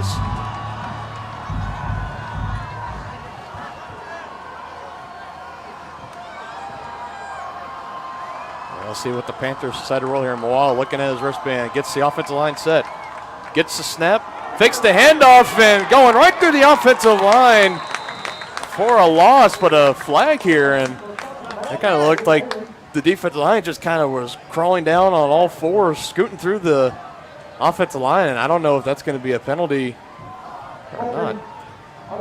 That's what I didn't think it shouldn't be, so it's going to be a holding foul on Paola. Let's see what Tonganoxie wants to do here. They want to back him up, or they want to give him 4th down. They're going to back him up. Yeah, the Chieftains are going to accept the penalty, so I think that brings up like 3rd and 28. So 3rd and 16. Sorry, 3rd. And That'd be nice to start. Yeah. 3rd and 28, but 3rd and 16, and let's see if the Chieftains can make another big stop here. Ball at the 40. Ball at 49. Yeah, still in Chieftains territory. And they're using that clock like crazy. I wouldn't see it all. Clock, the game clock is stopped at 2:34. Yeah, but I was watching the. He's got him. Sticking the hands up, and again, partner, I think that's. They're going to call him for it, though. Oh, wait a minute, now he's coming in. Maybe they're going to pick that flag up. I don't know. I mean, that looked like great coverage. That's Jordan Williams, number 19. Back there for Tonganoxie, and we saw this a couple times. He's going to pick the flag up. I think that's a good call. It's nice to see those referees get it right. Oh, no, they're going to call it. No, it is a. Man. It did look like good coverage. The only thing I can think of, partner, is that he didn't look back. Well, and we saw it a couple times last week too, where it looked like great coverage on the Chieftains' defensive backs, but they would get the flags thrown, and every time they keep their eyes on the defenders. They don't turn their heads back, and a lot of referees, they will take that. If you don't try to turn your head and look for the ball, then they're going to throw the flag on you every single time. Yeah, it looked like that's what happened there too.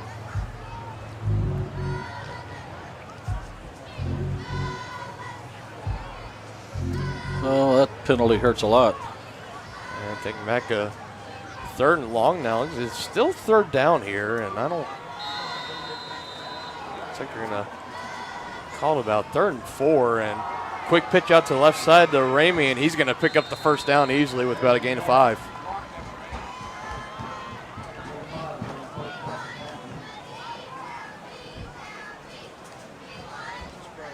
So when momentum looked like it was starting to swing in the Chieftains' favor, a defensive PI call later and a 5-yard run by Ramey, Panthers are right back in business. 1st and 10, ball at the 29.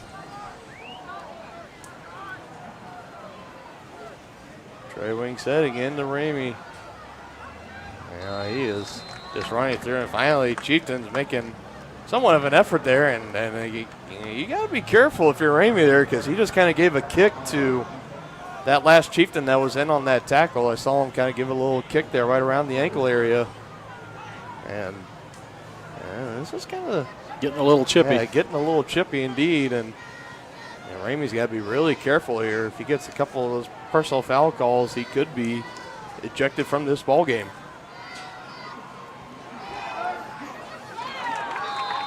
On again. Another good stop there. Looks like in on the tackle number 57, TJ Leeper. Yeah, he met him right in the hole. Another third down. But the Chieftains haven't been able to slow him down yet. All right, let's see if they can make a stand here. Oh, faking the handoff, passing it. He's got a receiver wide open and just out of the reach. It looks like number 2, Logan Newkirk, was right there. And he faked the cameraman out, too.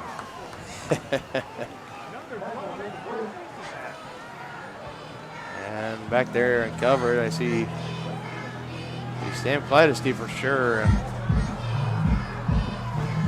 Like another Chieftain back in coverage. I'm waiting to get a number. Maybe get it. And it looks like number 18, Jesse Young, was right there. So 4th and 5. Watch the ball! Yeah, see if they try and get him to jump off sides. This will be the 12th play here on this drive. Panthers just eating up clock. Pitch out to Ramey. Stiff arm, and he's going to pick up the first down. Yeah, very Derrick Henry-like, partner. I think that's very accurate. And he runs, pretty much straight up and down, too. Very similar. And he's a load coming through there. Man, what was he spiked the ball to stop the clock because they've been using up so much clock. They didn't want to call a timeout. Yeah, and I don't know what penalty flag has been thrown, and actually see if they talk it out here. If it'd be a false start for Paola, or let's let the officials sort this one out.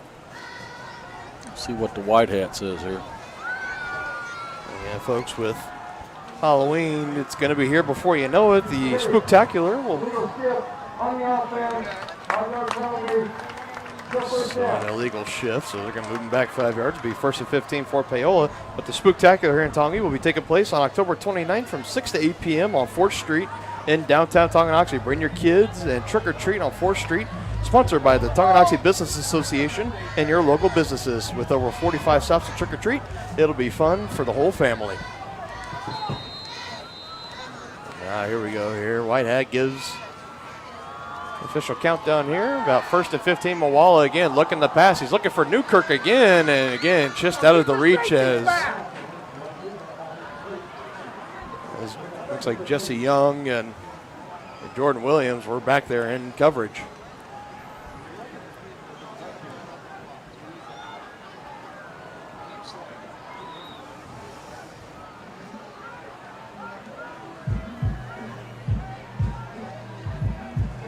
This is starting to become a long, sustained drive, partner. When they got this ball, it was 7:29 left to go here in the second, and we are now at 40.5 seconds left to go. It is time of possession is really lopsided. It has been very lopsided, and I think the Chieftains might have tried to sneak a timeout in there, and that's what the officials are signaling. They're going to take a timeout. We're going to go ahead and take a quick timeout with them. We'll be right back right after this. You're watching Chieftain Football on Tonganoxie Sports Live. From its native roots to the bustling community it is today, Tonganoxie's past is as unique as its future. With small-town charm and big city amenities, Tonganoxie is the ideal place to grow a business and grow a family. Just 20 minutes from both Lawrence and Kansas City, Tonganoxie is perfectly positioned. Take an afternoon and come explore Tonganoxie. To learn more, go to tonganoxie.org.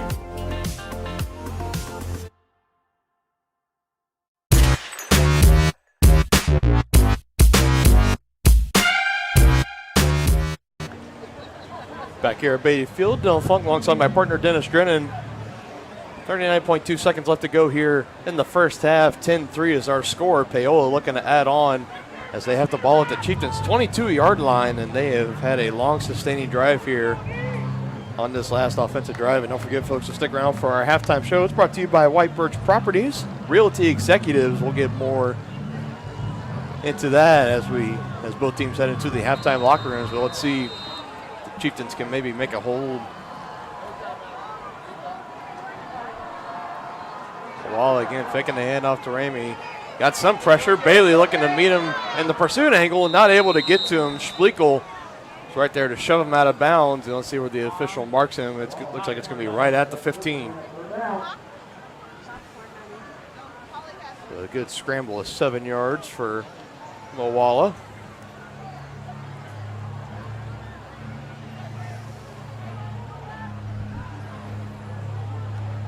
And looks like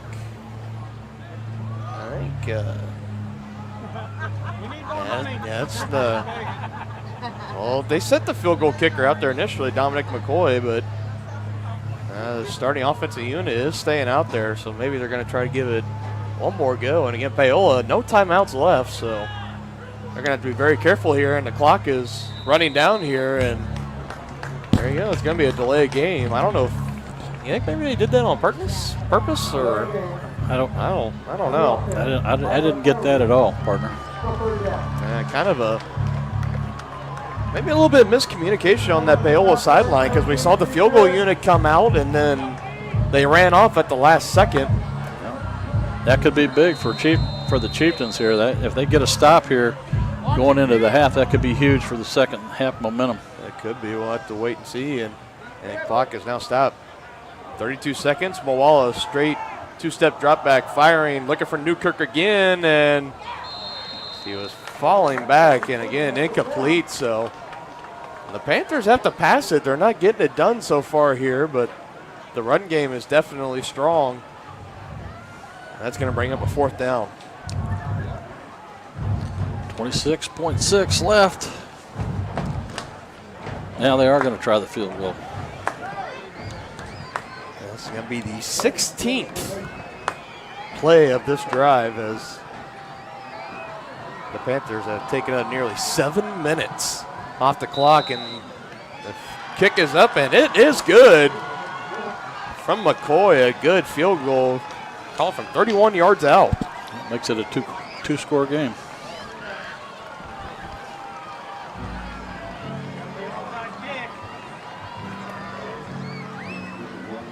Panther lead is now back up to 10 after the field goal. 21.7 seconds left to go here, so Chieftain might have a chance, maybe. We've seen some crazy things happen, so we'll see what happens here. The Chieftains are definitely going to have to solve Mr. Ramey, or they're going to be in for a long second half too. Yeah, Ramey, he's just been all over the place. He's getting near that 100-yard rushing mark already here in the first half. And again, another thing we'll go over at halftime. We'll look back on this game. In the first half, it'll be our eye of the game. That's going to be brought to you by Luxury and Imports of Leavenworth. So we will also go over that at halftime as well. Another sponsor added on to our list here at Tonganoxie Sports Live. Again, a huge shout out once again to all of our sponsors for helping us support what we do here at Tonganoxie Sports Live and making this all possible. And yeah, partner, I think you're right. It looks like we're going to have a halftime show involving all the young ladies here with the Chieftain Cheer and the Chieftain Dance team. So we'll have that playing in the background. Meanwhile, Harris, look out here. We said crazier things have happened. 20, 15, 10, 5, touchdown Chieftains. Huge. There's no laundry on the field either, partner. Absolutely huge. And don't forget,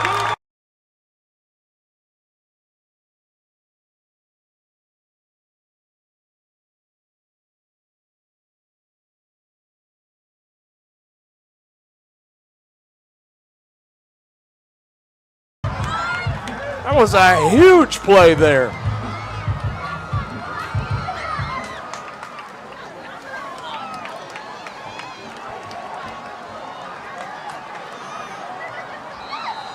This is an important extra point. McWilliams now out for the extra point. I think the Chiefs are going to take a quick timeout here, as I think I want to give their team a little bit of a deep breath there, as that was called back, and I believe that was Wyatt Harris back there on the kickoff return. I just heard a "Let's go Wyatt" from the stand, so I'm going to assume that was Wyatt Harris making a huge house call here for the Chieftains. And my goodness, partner, we got a ball game on our hands here. Yeah, we do. Chieftains need to get this extra point through so they can be a one-score game going into halftime. Guess I better add the 6 points onto our score here. And again, we're keeping track of our score tonight on the scorecount.com website. Our little scoreboard camera that we have set up, it stays perfectly fine on the game clock, but for some reason when we get it cropped into these score boxes there on the scoreboard, it kept drifting off and it just wouldn't stay in frame. So that's all good. And really, Harris getting the hero's welcome on the sideline as the extra point by McWilliams is up, and it is good. The number 1 ranked quarterback in the class of 2024. You mean kicker? What'd I say? Quarterback. Quarterback. Kicker. I'm so sorry. Kicker. He is a kicker. I got so much going through my mind, partner. I mean, I'm thinking that was sweet, though. That was huge. Absolutely huge. Yeah. Huge return there. Wyatt Harris returning it. Do you happen to catch the yardage on that? That was at least probably 75 yards. Oh, it was more than that. 75? I believe it was more than that. We'll call it 80. At least. 75. If anybody wants to pop a comment down in our chat section here on Tonganoxie Sports Live on the YouTube page, feel free. It was hard for us to see because it was on the far sideline, but I believe he kicked it pretty deep. Yeah, I was putting my note in for the kickoff, and I look up and I see him running. He broke some tackles and he found a seam there on the far sideline, and he hit it and he took it all the way to pay dirt. Couldn't have come at a better time.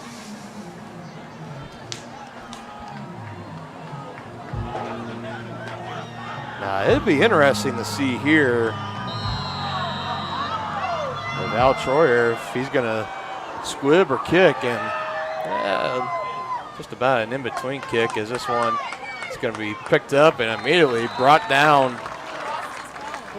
by the Chieftains. And let's see what Coach Dumper wants to do there on that Paola sideline. Does he want to run one more play, or does he just want to take a knee and take it to the locker room? And again, the Chieftains, they won the toss and they deferred, so they will be getting the ball to start the second half. That's why that was so huge, because momentum will be on their side coming out in the second half. Absolutely. Back to safety, John. Yeah, if you're the defense here, you just gotta play assignments down here. Don't want to let Paola break off a big play here before halftime, taking that full momentum swing away from you. Yeah, you don't want to let anybody behind you. Now they're just going to take a knee. And they are taking a knee, and that is going to be into the first half. Chieftains only trail the Panthers by 3 thanks to the kickoff return by Wyatt Harris. We'll be right back with more in our Whitebird Properties Realty Executives halftime show. Keep it here. You're watching Chieftain football on Tonganoxie Sports Live.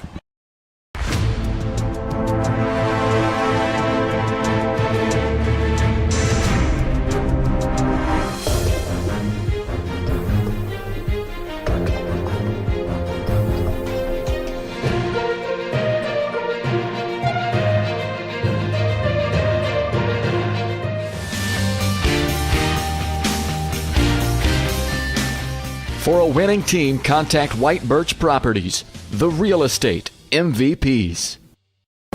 Wizard of Paws, now at their newly renovated location in downtown Tonganoxie, offers personalized pet grooming, doggy daycare, dog obedience, and socialization classes. At Wizard of Paws, your pet will get a one-on-one grooming experience, ensuring they return to you quickly and looking fabulous. And their new facility offers amenities and space that is doggone amazing. Call Wizard of Paws at 913-416-0255 or visit their new location at 406 East 4th Street in Tonganoxie. Learn more at wizardofpawspet.com. Midwest Chiropractic Center in Tonganoxie is ready to get you back to being the active, energetic person you want to be. Midwest Chiropractic offers a friendly and caring environment with the most comprehensive care for your chiropractic, rehabilitative, and fitness needs. Dr. Robert Shook and Dr. Daniel Haug at Midwest Chiropractic Center care about your health, and their approach to care proves it. To schedule your appointment, call 913-369-0022 or visit them at mwchiropractic.com. The Tonganoxie Recreation Commission understands that the benefits of recreation are endless. Participating in community recreation is not only fun, but also healthy and educational. The Tonganoxie Rec Commission encourages all ages and abilities to participate in recreational activities. That's why they're continually working to develop programs for all the residents of Tonganoxie. To see the latest sports and program offerings and to get signed up, visit them at tongirec.org or call 913-845-3502. With the First State Bank and Trust mobile app, you can bank from anywhere. Check your balance while you're waiting in line here, or transfer funds while you're here. Forget to pay that bill? Pay it from here. Don't cut your visit short to go to the bank. Make your deposit from here. And remember, you're always welcome to bank right here. Did you know First State Bank and Trust has donated over $112,000 to Tonganoxie schools? Every time you swipe your Tonganoxie Chieftain debit card, we donate. For more information, visit us at firststateks.com. Member FDIC. Forward-thinking fashions and fashionable formals. That's Jeannie's Formals, Fashions, and Boutique in downtown Tonganoxie. Jeannie's is Tongi's dress shop with the perfect style for your upcoming formal event, including tuxes. Jeannie's also has a huge selection of Chiefs and Chieftain gear, kids' apparels and toys, graphic tees, sublimated tumblers, and more. Stylish apparel in sizes from juniors to 3X. Stop by and see the girls at Jeannie's to get the latest fashions first. 520 East 4th Street in downtown Tongi, or on Facebook at Jeannie's Formals.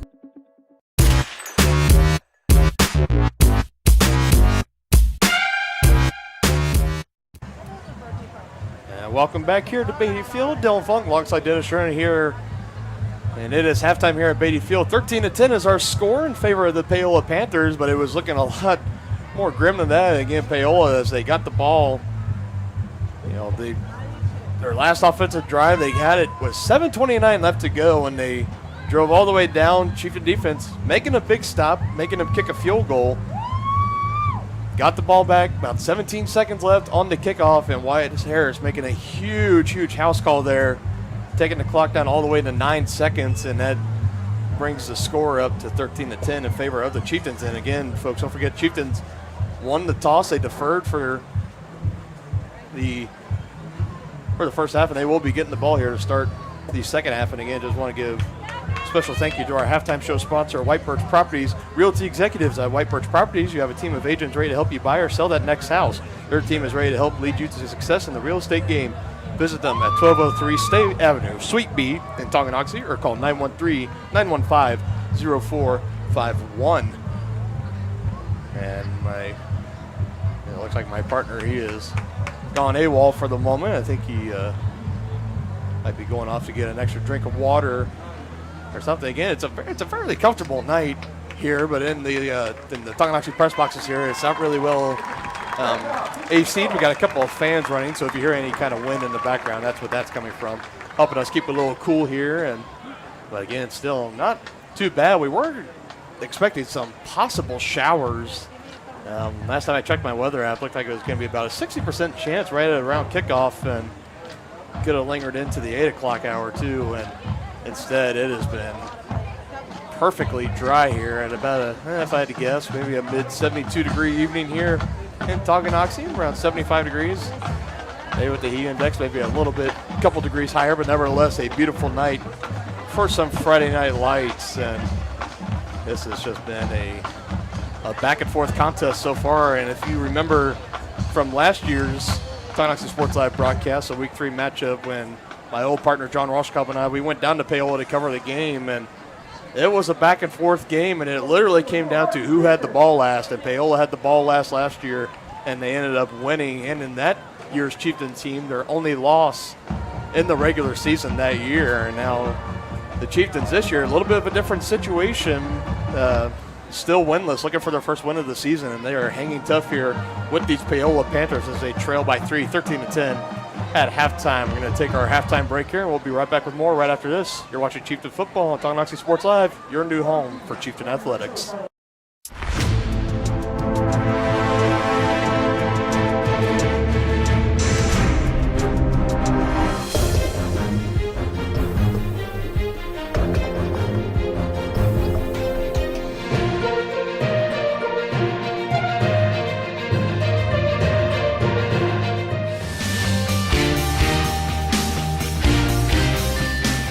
For a winning team, contact White Birch Properties, the real estate MVPs. Wizard of Paws, now at their newly renovated location in downtown Tonganoxie, offers personalized pet grooming, doggy daycare, dog obedience, and socialization classes. At Wizard of Paws, your pet will get a one-on-one grooming experience, ensuring they return to you quickly and looking fabulous. And their new facility offers amenities and space that is doggone amazing. Call Wizard of Paws at 913-416-0255 or visit their new location at 406 East 4th Street in Tonganoxie. Learn more at wizardofpawspet.com. Midwest Chiropractic Center in Tonganoxie is ready to get you back to being the active, energetic person you want to be. Midwest Chiropractic offers a friendly and caring environment with the most comprehensive care for your chiropractic, rehabilitative, and fitness needs. Dr. Robert Shook and Dr. Daniel Haug at Midwest Chiropractic Center care about your health, and their approach to care proves it. To schedule your appointment, call 913-369-0022 or visit them at mwchiropractic.com. The Tonganoxie Recreation Commission understands that the benefits of recreation are endless. Participating in community recreation is not only fun, but also healthy and educational. The Tonganoxie Rec Commission encourages all ages and abilities to participate in recreational activities. That's why they're continually working to develop programs for all the residents of Tonganoxie. To see the latest sports and program offerings and to get signed up, visit them at tongirec.org or call 913-845-3502. State purpose of visit. Well, our tractor's gonna kick the bucket this year. Searching internet for new bucket. I don't need a bucket. Provide bucket color preference. Red, yellow, taupe, magenta. Oh, wait. They are out of magenta. Robots don't know you. We do. I can do a quote on a new one. With us, getting the right coverage starts with a conversation. It's your future. Let's protect it. Contact Farm Bureau agents Tex Vandervoort and Jerry Sanders in Tonganoxie today. Everything old is new again at New Again Outdoor Furniture Restoration in Tonganoxie. Keep your furniture for generations to come with a call to New Again. They specialize in restrapping, mesh sling replacement, welding, and powder coating of all outdoor furniture. New Again has an incredible eye for detail and a passion for environmentally friendly and cost-effective furniture repair. To learn more, go to newagainpatiofurniture.com. Call 913-764-1999 or see more of their projects on Facebook. New Again Inc. in Tonganoxie. We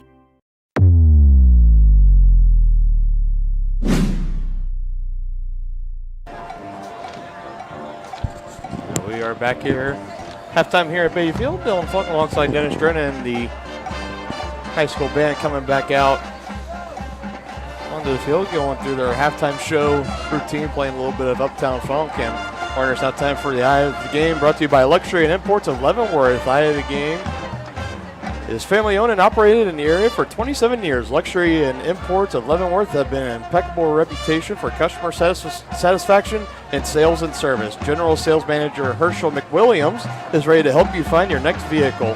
Give him a call at 913-772-7200. And again, we talked about just the Eye of the Game. Time for a little first half recap, and I think it's pretty straightforward here. If you're looking on the Paola side, it's pretty much been the Caden Ramey show so far. He's getting pretty up there. He's right at the edge or just right over that 100-yard rushing mark on the night, and he's just been gashing that Tonganoxie defensive line all night long. Yeah, no question about it. He's a big kid, 6'2", 230, and he's a load coming through there. So I think the Chieftains need to feel fortunate that they're only down by 3, because I'm sure the time of possession is heavily skewed in favor of the Panthers.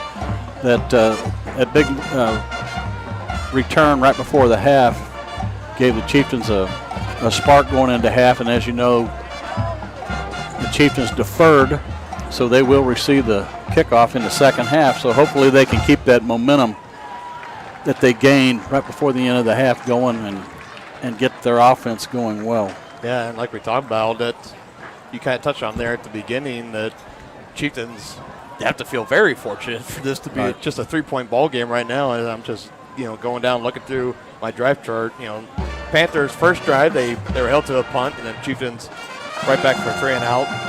Panthers went back out on their second drive, got a field goal, third drive touchdown, and then there was a couple drives after that in that first half where they were getting into the red zone, right, 20, 15-yard line, but the Chieftain defense holding strong and only holding them to a pair of field goals. So that made it 13-3, and then like you saw there at the end so far, I'd have to say, new this week at the end of the game, we're going to be giving out our Jazzy Play of the Game, brought to you by LiveJazzKC.com. I think that Jazzy Play of the Game right now, it's got to go to Wyatt Harris on the kickoff return. Yeah, no question about it. And it was at a crucial time that the Chieftains were kind of in trouble. And him taking that thing back to the house right before, there was only 20-some seconds left. That was a huge boost for the Chieftains. If even that, when McCoy kicked it off for the Panthers, it was 17 seconds, and he took it down the field and made a house call on it, and the Panthers getting their last offensive possession coming with 6 seconds. They just took the knee, went back in the locker room, and that defense is going to have to get right back out onto the field. And Chieftain offense, they got the Chieftains in general, they got the momentum on their side right now, and if they come out of that halftime locker room, if they march down that field and score a touchdown, it's a whole different ball game here. Yeah, that's no question. And we still haven't seen the Wildcat come out with the Tongi offense yet, so it'll be interesting to see if they try to employ some of that this second half. Yeah, it'll be something to definitely keep an eye on. We're going to take our last break here, and we'll be right back with the start of the second half right after this. You're watching Chieftain Football on Tonganoxie Sports Live. Trendy tees, fun fashions, team threads, and even candy for the kids. That's the Rustic Heifer in Tonganoxie. The Rustic Heifer is helping make Tongi a boutique lover's paradise. One-of-a-kind, handmade, locally sourced decor, clothes, and accessories. Find the right style for a night out on the town or the best fan gear for the big game. Support local, shop local. Find them on Facebook at Rustic Heifer Boutique and Custom Gifts, or stop by 616 East 4th Street in Tonganoxie. Come count the ways 1866 Bar & Grill is Tongi's tastiest. Incredible selection, delicious preparation, and a beautifully designed space all make 1866 one of the area's premier eateries. Delivering big city taste in a small town atmosphere. Satisfying sandwiches, sizzling steaks, the best burgers anywhere, and even lovely lemonade. See the full menu on Facebook at 1866 Bar & Grill, or order now by calling 913-369-7007. Has your furnace left you out in the cold? Pipes plugged? Are you underwater with your water heater? If so, you'll be glad you called Ladd. Ladd Service Company in Tonganoxie has been your heating, cooling, and plumbing specialist since 1986. Ladd is your dealer for top quality brands like York, Aprilaire, and Wolverine Brass. Plus, they maintain and service all other brands. Schedule your appointment by calling 913-369-3509. Visit LaddServiceCo.com to see why you'll be glad you called Ladd.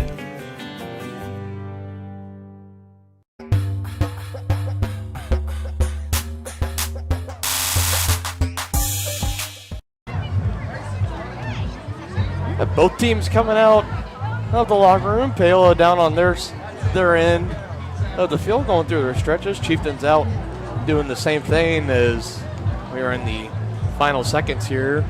Going down about 10 seconds left, and typically they had about an extra 2-3 minutes out on the clock. That's technically the initial warm-up period for teams that come out and get that extra stretching in. And let's see what both teams decide to do. Paola looks like they're huddling up, getting their last words from their coaching staff, and I imagine the Chieftains, they might circle up, do some Tongi jumping jacks, and get ready to go here. Put 3 minutes on there, partner. Yep, put 3 minutes back on there. That's typical. So partner, kind of similar like we did for kickoff. You kind of gave the keys of the game, not necessarily the keys of the game anymore, but what's kind of some of the things you got to see from the Chieftains here in the second half if they want to really come back and steal a victory here? Well, I think they need to keep the momentum going that they grabbed at the end of the first half with the big return. Obviously, they need to shut down that running game, or at least control it a little bit better, because that is a clock management nightmare if they can't get him stopped, because Paola has been running the clock down into the single digits before they snap it, so they can shorten the game. So the Chieftains have to make the most of their opportunities, and they, like we said, they get the first possession here of the second half. I think it's going to be really important that they make a statement with it. Yeah, I couldn't say it any better myself. And there you go, got the Tongan Jumping Jacks, and it looks like the Chieftains are ready to go here for the second half kickoff. And our second half kickoff is brought to you by Community National Bank and Trust in Tonganoxie. Community National Bank offers a diverse mix of products and services to serve your financial needs. Financing a new home, expanding your small business, needing assistance with your retirement plans, and so much more at Community National Bank. Learn more at communitynationalbank.net. And again, folks, I do just want to remind you our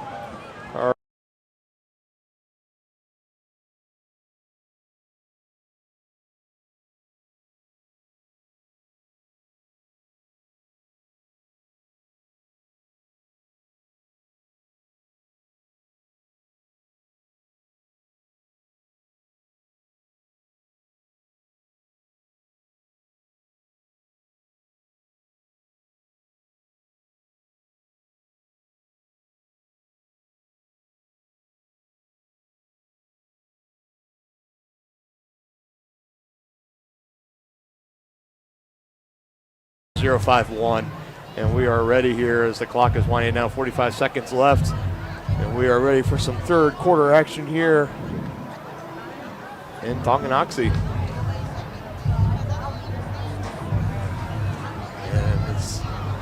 And again, I'm just looking at my drive chart. I'm looking, at the time of possession and stuff, and the Chieftains are way far behind there. No question. On the time of possessions, but look, they're coming out of the halftime locker room down by 3, and they're getting ready to get the ball back. Yeah, they got to feel really good about that. Yeah, this game should not be as close as it is right now, on paper at least. Yeah, the Chieftains got to be really fired up about that, and now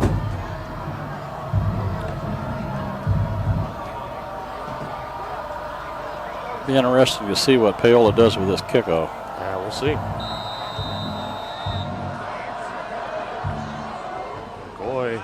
Little pooch here near side to Holtis, and he's going to take it in this time, and running to his right and broke one tackle, but it's immediately swallowed up. And it looks like right near the 37-yard line. That's what it looks like. The Paola coaches thought their kicker out-kicked his coverage. Yeah, maybe a little bit of cold feet of booting it deep there. Yeah. All right, now we need to get going on offense here. This is a critical possession. Yeah, this is huge for McGraw and company to get going here. Clydesty in motion, and they give the handoff to Brusvin, going right side, and and a huge hit. Absolutely huge hit there. First one I saw there. It looks like number 27 for Paola, and I don't have a 27. He put a look on him, I know that. Yeah, I have a 25, I have a 26, and a 28. I do not have a 27 for Paola, but nevertheless, a huge hit there from him and Holden Brusvin to a 1-yard gain.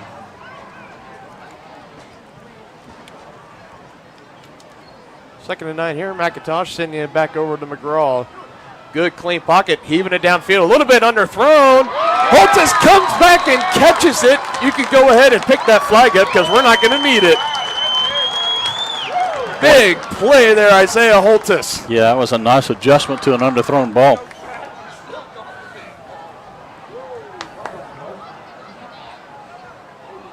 Just what the Chieftains needed.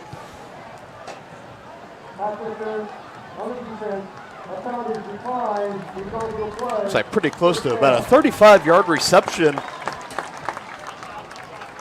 for Holtis, and there you go. That momentum that the Chieftains are continuing to swing with it as they're now in Paola territory. 1st and 10 at the 38.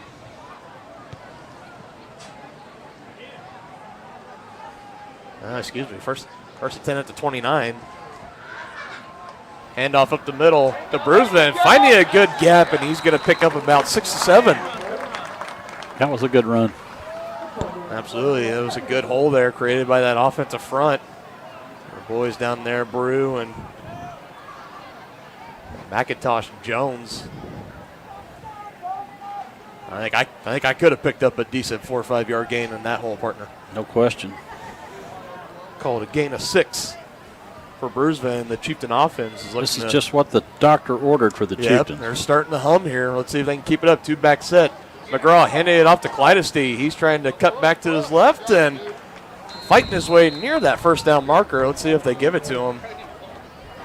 Right there near the 20-yard line. That's close. Wait and see the spot, and I think they're calling just a little short. They're going to say he's short by a yard.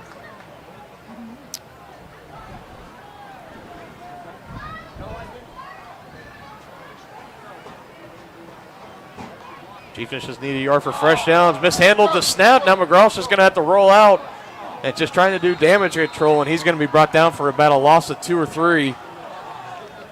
And an absolute killer there, but going to kick a field goal. Trying to tie this thing up. Yeah, going to try to kick a field goal. Let's see where they're spotting this ball at. It's going to be a long one. Looks like it's going to be right at the 30-yard line. So it's a 40-yarder. It's going to be a 40-yard attempt here. Let's see what they do. Again, Jackson McWilliams, the #1 ranked kicker in the class of 2024. He's a sophomore. High snap, but good hold, and that one's going to be short. I think somebody got a hand on that. Yeah, it had to, because McWilliams has a good boot on him. And that one was well short, fell about 5 yards short of the goalpost.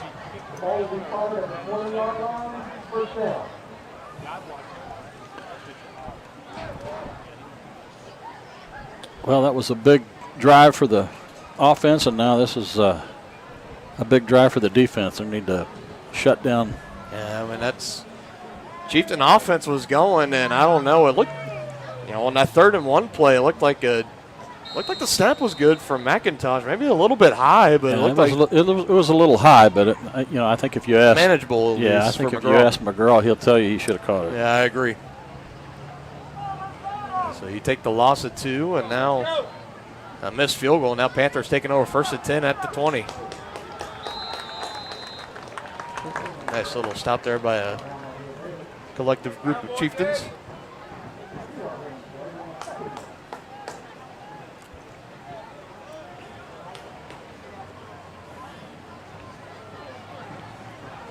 They might want to spy on number 44. Yeah, he just might want to find somebody to go on Caden Ramey. He has just been purely dominant for the Panthers, and we've seen it in that pass game. Moala, we've seen it a couple times when he's had to pass the ball. He hasn't quite been right on his target, and right there again, meeting Ramey at the line of scrimmage. First one I saw there was number 79, Connor Brew. This is what the doctor ordered. They're limiting him to short gains, and it's now 3rd and long. Yeah, this will be huge here. 3rd and 7. Typically, some might say a passing down, but for this Paola offense, I wouldn't say it's out of the question for them to hand it off to 44. I need to hold him right here.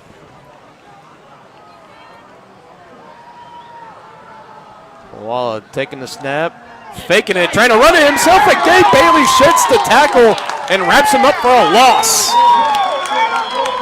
Huge play there by Gabe Bailey. Again, if you want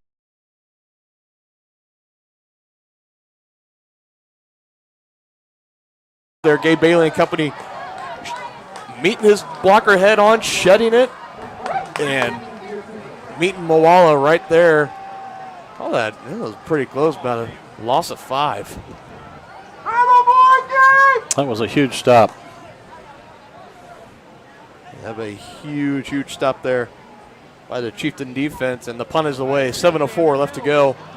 Clydesty is back, and he muffs it, but he still has plenty of space. He's going to recover right around the 28-yard line, looking to take it now. Making some tacklers miss, and I saw some laundry on the field. Yeah, I think I saw a Paola player go flying. I see Andrew Colvert in the area, and this might be a block in the back, and Clydesty making something out of nothing there on that return. Pretty decent, but On the return, block in the back. On the return, please. And that's exactly what they're going to call is going to be a block in the back. And again, I saw Andrew Colbert in the area, so I'm going to assume it's on him.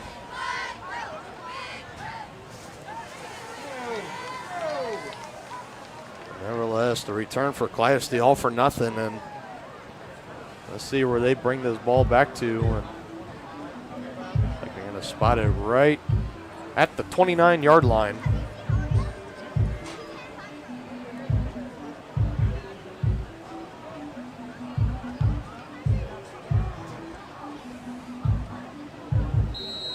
More like the 24-yard line, not 25.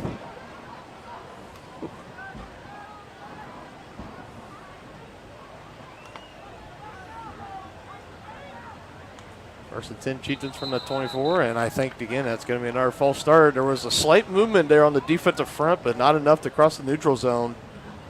And they're going to back him up a little more. That's a killer. You just got to going the wrong way here with penalties. You got to hold your water there if you're on that offensive line. You got to be careful. Now make it 1st and 15 here for the Chieftains and back them up to the 19-yard line.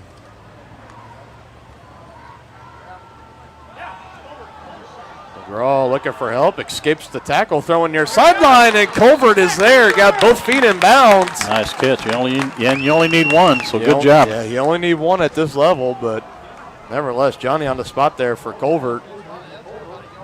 Well, Mr. McGraw made a nice escape back there to keep that play alive. He did, breaking a tackle. Looked like he was in trouble, but able to get it off for Colbert for a gain of 13 yards through the air. Yeah.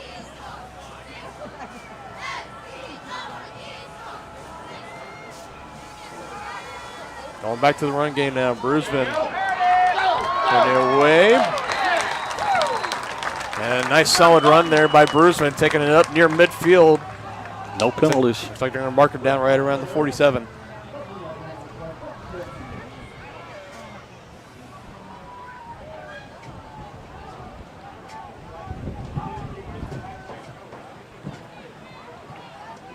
And this Chieftain offense partner coming out of the halftime locker room. Looks like they have kind of found their stride here on the offensive side. They made a big defensive stand, too. So, partner, they're doing it on both sides of the ball right now. Oh, absolutely. I'm not saying they haven't. Yeah. They need to keep it going, though. Oh, no. And another mishandled snap. Looked like he was trying to give it to Brusman, and he dropped it.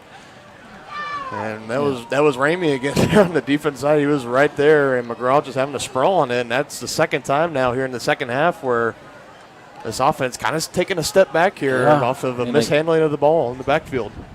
They make some good plays and then mistakes.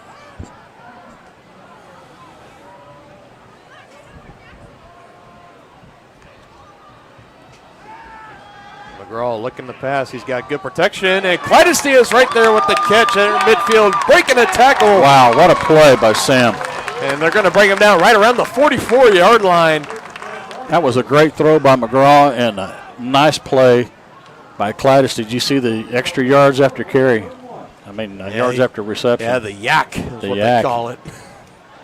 Yards after catch. 16 on 2nd and 17. Yeah, that brings up a 3rd and short. That was huge. Somebody's calling time. Paola's calling timeout. Paola wanted to call a timeout. Wanted to slow them down. Chieftains have the momentum. We're going to take a little quick 30-second break here. We'll be right back. Right after this, you're watching Chieftain Football on Tonganoxie Sports Live. Come with a call to New Again. They specialize in restrapping, mesh sling replacement, welding, and powder coating of all outdoor furniture. New Again has an incredible eye for detail and a passion for environmentally friendly and cost-effective furniture repair. To learn more, go to newagainpatiofurniture.com. Call 913-764-1999 or see more of their projects on Facebook. New Again Inc. in Tonganoxie.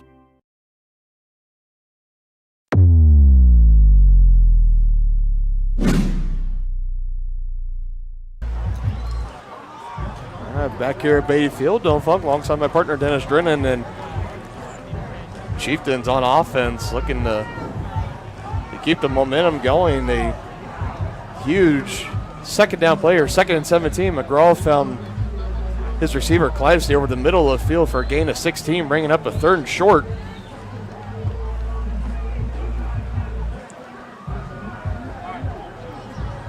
I see Clydesty in the backfield there. Looks like they're going with that Wildcat, and there they go. There you go. Clydesty following Bruisman. First down and more near that far sideline, going down.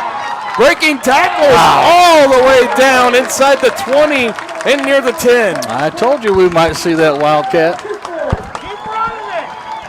Yeah, keep running. And you can see it, Coach Baum there saying, let's go, let's Keep go. running. Tempo, tempo, tempo. And they might stick with that Wildcat now. Still have the Wildcat in there. Well, that about a gain of 30 and going again. First man doesn't get him down.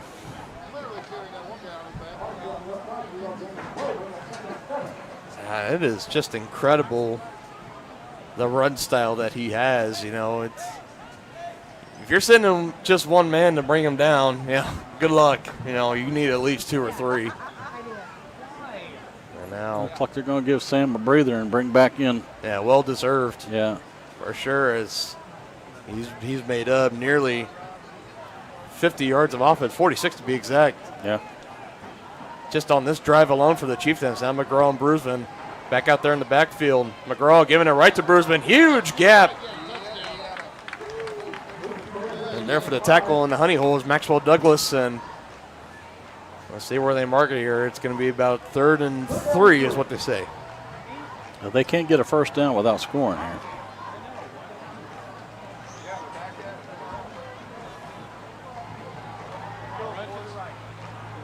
They really need to punch this in.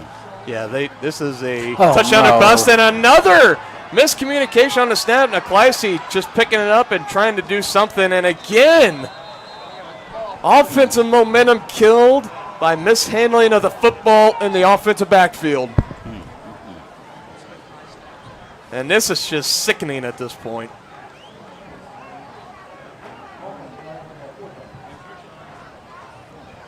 You know, if you're Coach Schroyer there on that sideline, that is now 2 offensive drives here, promising offensive drives here to start the second half. Both gone to the wayside here by mishandling this. I don't know if they're bad snaps or what. And now a low snap here on the missed field goal, and this is, my goodness. Yeah, that series was a killer. Yeah, full momentum just stopped right here for the Chieftains, and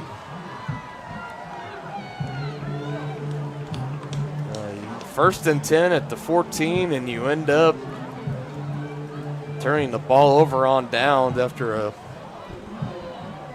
mishandling of the snap, and then just on the field goal hold there, a low snap that rolled back, and again the center. That just destroys the timing. Again the center for this Chieftain squad, number 58, Aiden McIntosh, and now he's being sent over to the sideline, him and McGraw. They're going to do some more snaps, try to get practice, but nevertheless, Chieftains got to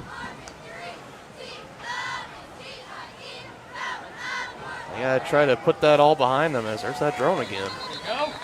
And again, the defense doing their part here as they hold him there right at the line of scrimmage.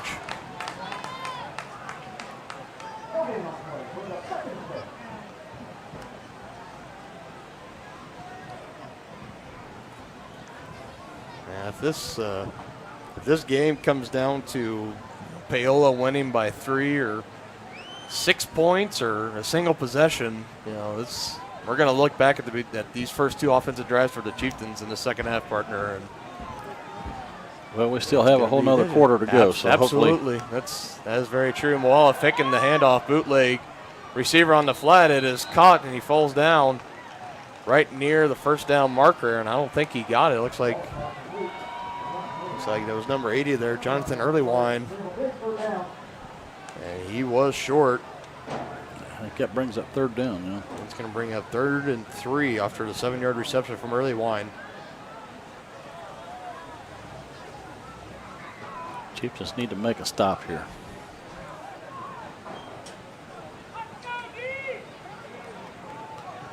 And now Little T coming back over to McIntosh and McGraw and kind of giving McIntosh a little slap on the helmet on the rear end. 4 seconds to play, or on the play clock.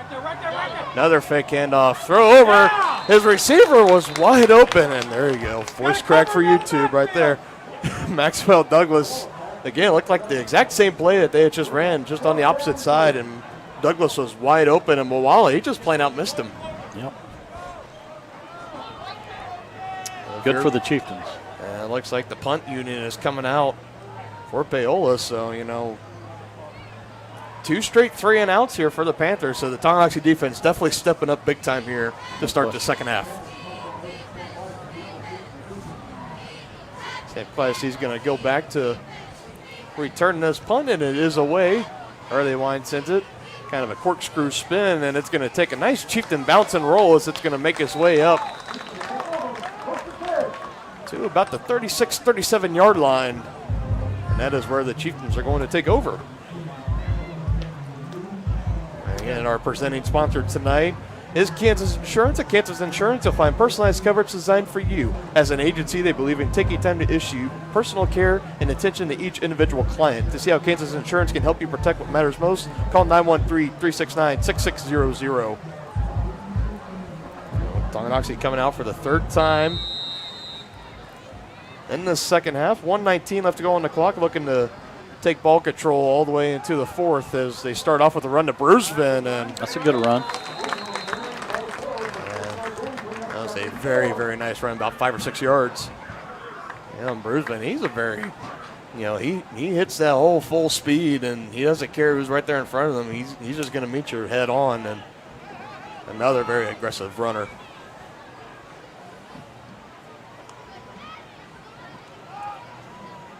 Looking to keep it going, and oh my goodness. Huge hit. Number 9.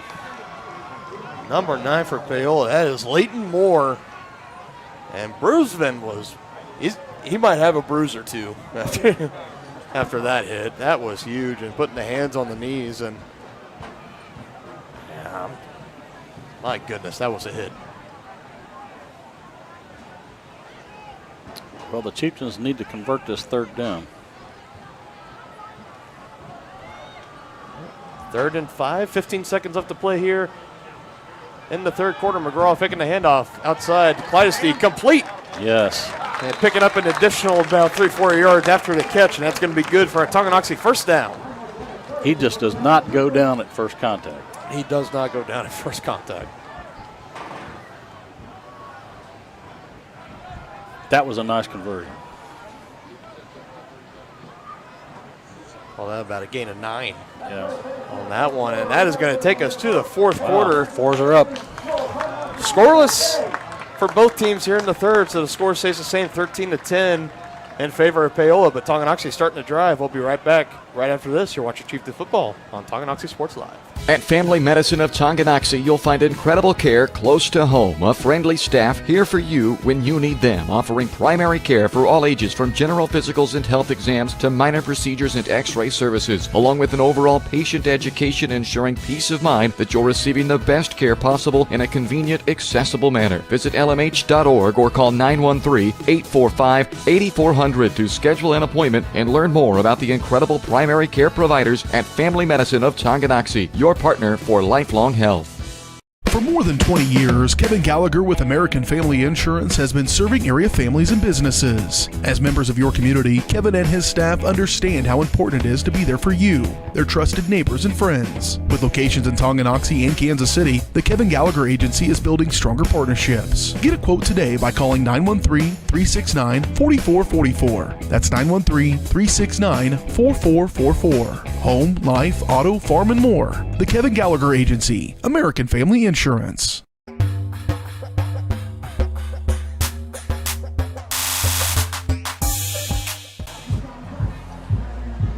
Back here at Beatty Field, ready to get things started here in the fourth quarter. Chieftains still trailing the Panthers 13-10, but Chieftains starting to drive, just getting into Paola territory at their 49. And another solid run there out of the backfield, and I think we got got some extra whistles. I think we got a Paola player down. I see some flags there on the far sideline right in front of the Paola bench. And there is a Paola player down, I now see. And right now, this is probably going to stand for about a 3-yard gain. Let's see what the penalty flag's on. Illegal helmet contact on the offense. Leading with his helmet. And that the signal that the official just gave was what they would give for targeting. Now he didn't say targeting. Illegal use of the leading with the head. What he said. And that's technically that's what targeting is called. The leading with the crown of the helmet. It's I don't think you can do that on offense though. Well, you can't do it on offense or defense. But what's so bad is that that's a huge penalty. It's a real sticky situation because there's some clear cases of targeting, and then there's others where a player's just trying to lower the shoulder, and it just happens. But nevertheless, move the Chieftains back. It's a 1st and 25 now. McGraw faking the handoff, rolling near side, throwing over, looking for Clydesty, and too far in front of him as he was covered by number 10, Landon Taylor.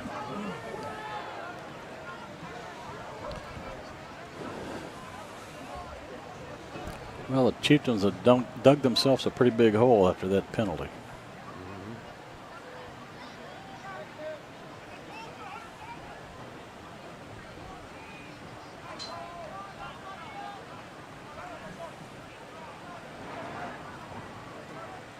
Again, it's just kind of been the theme so far here. Yeah. Sometimes in this game, right when the offense starts to get momentum, there's a penalty or a bad snap or something along those lines that comes along and ruins the momentum, as Clydesty had a gap there for a moment, but eventually gets tripped up as Douglas and Taylor and company for Paola. Ugh. It's like, what, 3rd and 21? 3rd and 22. 3rd and 22. Chieftains in need of a huge passing play here. Let's see if they can get it. The receivers lined up top. Looks like Holtis is the receiver near side here at the bottom of your screen. McGraw takes the snap, clean pocket, heaving it down. He's looking for Holtis, and it's going to be a little bit too far ahead of him, incomplete, and that's going to bring up 4th down and a punt. Little T, he is livid there on the sideline, and I think he was wanting holding there, but I don't know.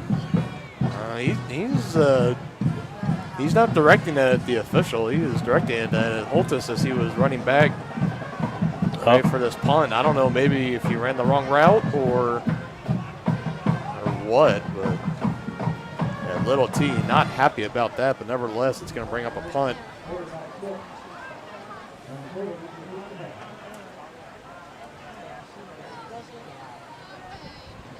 Gabe Bailey back in the backfield for Chieftains. He takes it and boots it away. Another nice little pooch punt. Another nice roll as it's going to get just shy, just beyond the 20-yard line. And started about the 19. At least for Tongi, whenever they've had to kind of punt it away, Gabe Bailey, he's had 3 pretty good punts now. They've had to pin Paola pretty deep. Yeah, the net has been really good on him. Paola Chieftains are going to have to make another big defensive stand here. Paola's going to be taking over. 1st and 10. Ball at their own 19-yard line. They still have the 3-point lead, 13-10.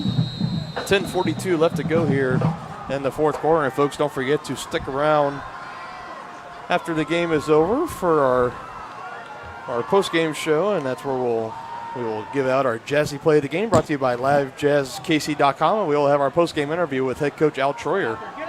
Definitely don't want to miss that as Panthers come out running and breaking some tackles, and that could have been a huge, huge play there. And getting the handoff there, that's Leighton Moore, and I think he could have had a lot more, no pun intended, could have had a lot more than that if it looked like he kind of ran into his own player there in the defensive secondary, kind of slowing him down, giving the Chieftains plenty of time to come out and catch him, call it a run of 20 yards.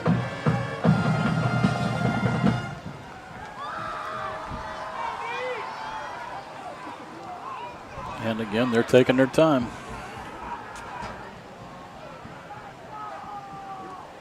Moala now giving it to Ramey. A couple Chieftains pawing at the ball, trying to strip it loose, and they gets dragged down right here, right around the 43-yard line. Going to bring up 2nd and 7.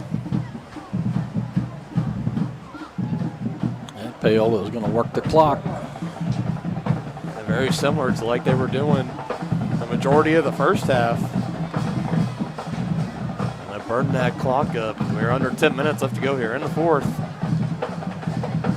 They're in no hurry. Yeah, Paola, 2 timeouts. Tonganoxie still has all 3 of their timeouts remaining.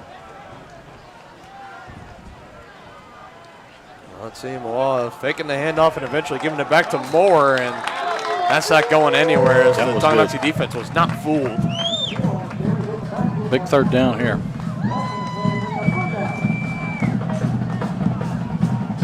Looks like he held him short.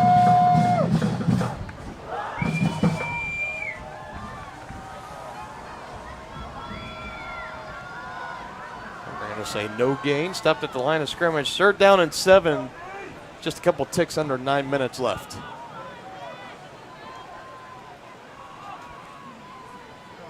Paola getting the play they want. 10 seconds left to go on the Moa looking to pass. Now he's going to take off, showing the speed, and he was met right away there in a huge hit. I think that was number 23. I believe that was Wyatt Harris again on the defense, and it's 3rd down, and let's see what Coach Dumpert wants to do here, and I think they're going to have to punt it. It's 4th down. Well, they're going to go into formation. We'll see what happens. Yeah, release formation. Chieftains need to be sound here and don't jump off sides. Yeah, this would drive any coach insane if you jump off sides here on the hard count and give him automatic 1st down. The snap is back and the punt is away. So again, Tonganoxie defense making a big stand, and Clydesty calling for the fair catch right at the 30, maybe the 31-yard line. You can hear a couple parents in the stands here calling for the Wildcat package to come back. And, you know, hard to say. You can't blame them because every time they busted it out with Clydesty taking the direct snap in the Wildcat, it's led to great success. Yeah, it has. I'm surprised we didn't see it at all in the first half, but Chieftains didn't have the ball that much in the first half, to be honest with you. They did not.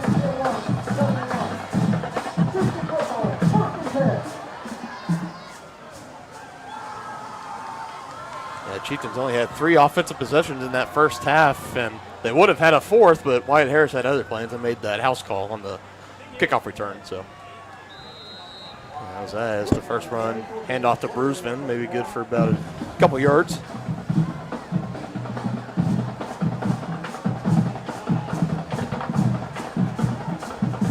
You hear the Tonganoxie band, the drum line now starting to get back into this game after having the 3rd quarter off, trying to get the beats going here. Still looking for our first score here in the 2nd half. Been a pretty tight ball game, low-scoring affair. Now the Chieftains using a lot of clock. Draw. Hand off left side to Bruceman. He's going to be stuffed. About a loss of 2. 3rd and long. Like about 3rd and 9.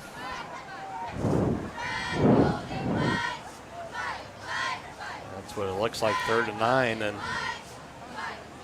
could be a huge conversion here for the Chieftains if they can convert.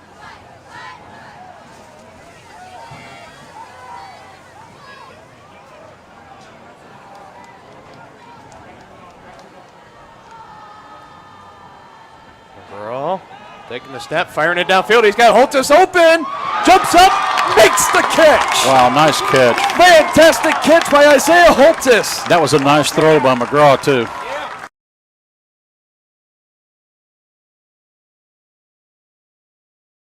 Highlight reel of Isaiah Holtis' spectacular catch near the sideline.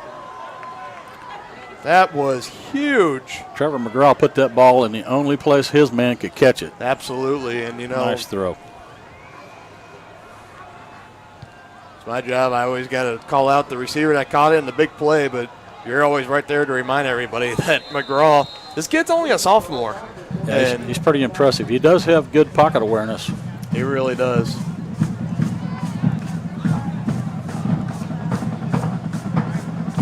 pretty close to about a 30-yard reception through the air. That was huge.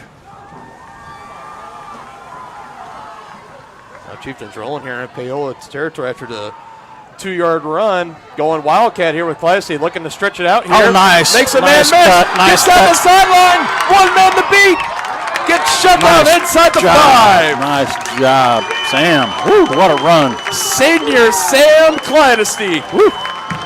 Trademark that, somebody. Yeah. Senior Sam, my goodness. You might be calling him Super Sam after no kidding. This season's over. My goodness, taking it all the way down to the 4-yard line. And they stay with it. They stay with a Wildcat. Yep, and Chieftains looking to go tempo here. And we got a whistle. Do we have a timeout? I don't see any flags, so. Oh, now come on now. Zebras, let's go. Thank you. What was that, an inadvertent whistle or what? I think they just had to stop, and I don't know what the stoppage was for. Nevertheless, Chieftains looking to go. Clydacy taking it himself. He's near that goal line, and they're going to say, Run it again! Do it again! Garrett said, do it again, Yeah. do it again. This is absolutely huge here, partner. If you're the Chieftains, you cannot be turned away here. Ball at the 1-yard line. Punch it in for 6 here, boys. They got to have this right here. He's in there. Touchdown, Chieftains! Nice job, Senior Sam. Senior Sam doing it himself, giving the Chieftains their first lead of the night.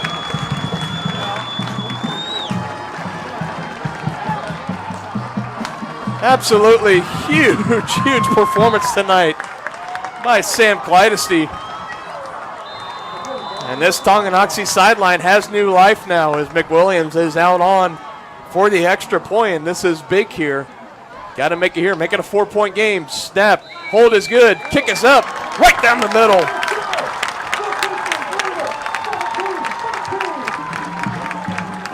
I know Mr. McWilliams watching now. He's going to be very happy about that. And the Chieftains hitting pay dirt 17-13 now as they lead Paola with 5:20 left to go here in the 4th. Let's go, Troop!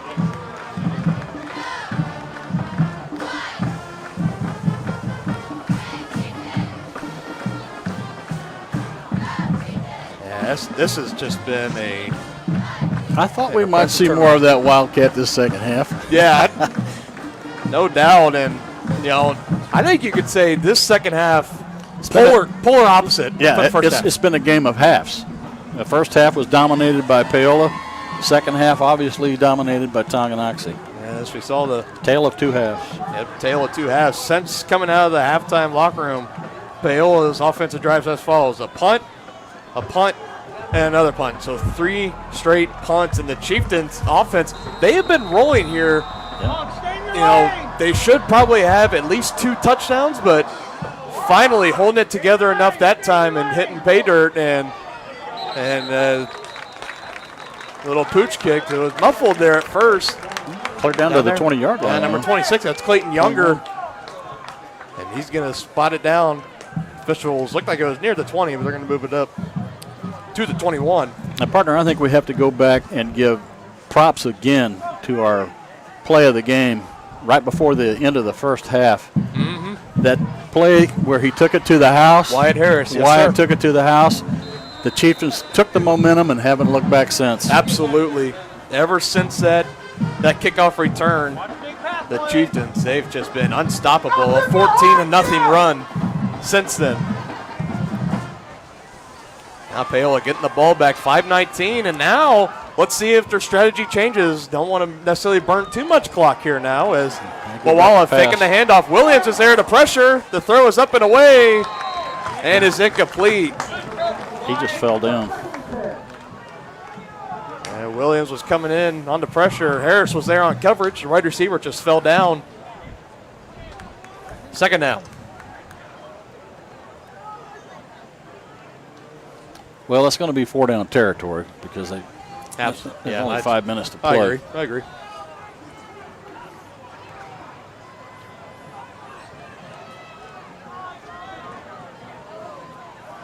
This has been An absolutely great game. Very living up to the hype compared to last year's game. You know, it was that game last year came down to who had the ball last, and it could very well be the same here tonight as Paola. I think that might have been a broken play as well. That was a broken play. He was looking for somebody to hand it off to, and nobody was there, and he gets swallowed up there at the line of scrimmage, and cue the bell tolls. It's third down. It looks like somebody's cramping up there. It looks like number 57.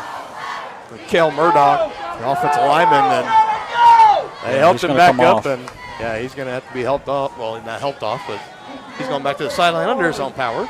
And number 73, Garrick McKinney, is coming in.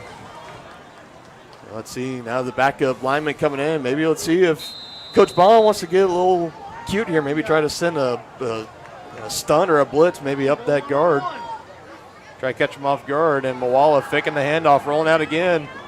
Throwing it to the sideline, and it is over the head. And incomplete of Newkirk, 4th and 10, Paola. This could be the ball game. You got to, this is something that is very interesting. That first half, the source of this Paola offense was Ramey. No question. You make Paola throw it. He has proven so far tonight he has not been the most accurate and best quarterback. And now you put them in a situation where they have to throw, and they got the punter out there, but Tonganoxie does not have anybody back, so they are holding them honest here, and they punt it away again. End over end punt. It's going to bounce right about the 40s, right about the 48, and it's going to roll down to the 46. So we've got a flag on the play, though.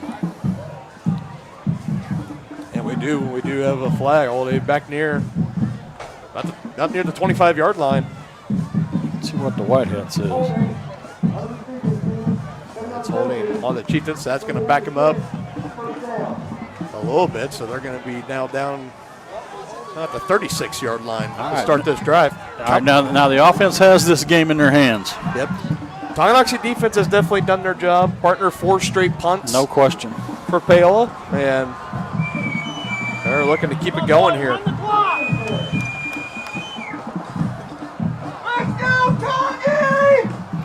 Are they in the Wildcat? No. Yep.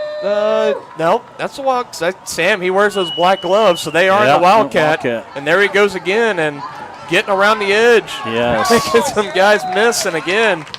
Nice, nifty little run there. And for Paola, that's number 44. That's Caden Ramey. He is holding his hands up. He believed he was held there along the edge, and he's jawing at the official. You got to be careful, young man. Yeah, he's already got one personal foul. Yeah, I mean, this ain't the pros where you can,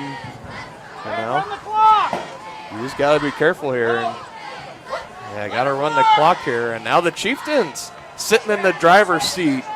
4 minutes left to go here in the game. They have the 4-point lead. Paola does have 2 timeouts left. Chieftains looking to eat some clock up here and see if they can get them to burn those timeouts. And if it ain't broke, don't fix it. Wildcat again with Clydesty. And this time he's going to be held to just about a 2-yard gain. Brings up a big third down. And I believe Paola has taken their second timeout. What? Yeah, I think the official originally said Tonganoxie took the timeout, but I think he meant Paola. Yeah, because they just took it off, so yeah. Right. Paola took the timeout, not Tonganoxie. 3:44 left to go in the fourth. 17-13 is our score. And this is becoming a very, very close game. We're going to take a little quick break here. We'll be right back. The continuation of this drive right after this.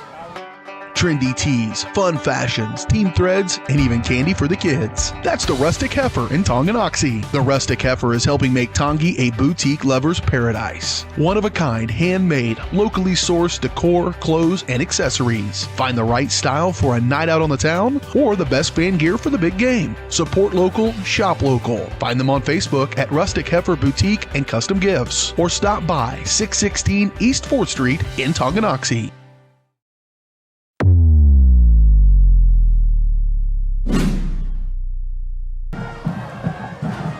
Back here at Beatty Field, Dylan Funk alongside Dennis Drennan live on site here. 3:44 left to go in our ball game. 17-13 in favor of the Chieftains. And they're still in the Wildcat. Yeah, I don't think they will be getting out of the Wildcat anytime soon. And Clydesty hitting his gap. stretching forward, and the initial spot's going to give them a first down, and they are moving the chains. That's Huge. And you know what I've noticed, partner, is that after that initial hit or when they're conversion on him, Sam will turn his body sideways. He will. To make the most. He will, absolutely. Reminds me back in our Pee Wee days, Zach Morgan. Zemo, he'd say, Lyman, just give me a crack. Absolutely. Remembering, I believe, Paola. They just burned their final timeout here. Yeah. 3:29 left to go in the fourth. We're going to go ahead and stay here with this one. If you're Tonganoxie, you got Paola right where you want him. But then again, partner, we're sitting here pretty close around this time last week with Lewisburg thinking, you got the foot on their neck. Let's finish them. And we saw how that game turned out. So you never want to count your chickens before they're hatched. Yeah, absolutely. Cannot rest on your laurels right now if you're the Chieftains. I think Coach Troyer knows that. And I think we're going to see him stick with this Wildcat with Sam Clydesdale as long as time is requiring. Well, but it's we're at a time of the game where you want to run it and run the clock. Trevor McGraw's played a heck of a game. Trevor McGraw, he has played a heck of a game. He's just gotten better and better and better each week, and that's something I definitely have enjoyed. I mean, come on, he's growing up right in front of us. When you got Super 7, Senior Sam in that backfield, no question. How do you not? And trying to break away from some tackles, and it's not going to get away. That time it's number 30, Clayton Forrest. And others were right there on the spot. Call it about a gain of 1 with forward progress. They'll be under 3 minutes to play when they make this next snap. You got 25 left to go on the play clock here. 20 seconds on the clock. Yeah, no need to hurry here. I let that thing go under 10 each and every time, and we're now at Sam's checking back on the game clock, waiting. And we are now 5 seconds, and Clydesdale takes a snap. Oh, nice. Back nice. Up the middle, finding a huge gap. After being stopped for a gain of 1, he's going to take that up for about a gain of 5. Yeah, if we had the 2-minute warning in high school, we would be there on his next snap. Yeah, game clock and play clock are synced, so yeah, they could take this all the way down to 2 minutes left to go and still have a second left. I wonder if they'll do that and then take a timeout. It looks like they're going to run it. Nah, yeah, there's no sense in taking a timeout to stop now. Chieftains looking to close out a huge win here. Clydesdale pushing forward. First down. He's going to get it. First down, Tonganoxie. That could be the ball game right there. That could be the ball game, and I think that will be the ball game. And I think the Chieftains are starting to feel it. The crowd is starting to feel it. The clock is stopped right now. There's a Paola Panther player down on the turf, so you gotta take that into consideration. And now the head official, he's talking to Aiden McIntosh, the center for the Chieftains, and he's pointing at something on his wrist. I don't know if maybe he's cut or what? Yeah, maybe bleeding. Yeah, I'm not sure what's going on. Yeah, they're putting a towel on it, so yeah, it might have been cut open. Well, just wrap that son and gun up and let's get go, back man. in there. Yeah. Partner, I don't know if you saw this. I was watching college football last week, and the quarterback for the Notre Dame Fighting Irish, they were in a close game. I believe it was with Toledo, maybe, and they were driving down.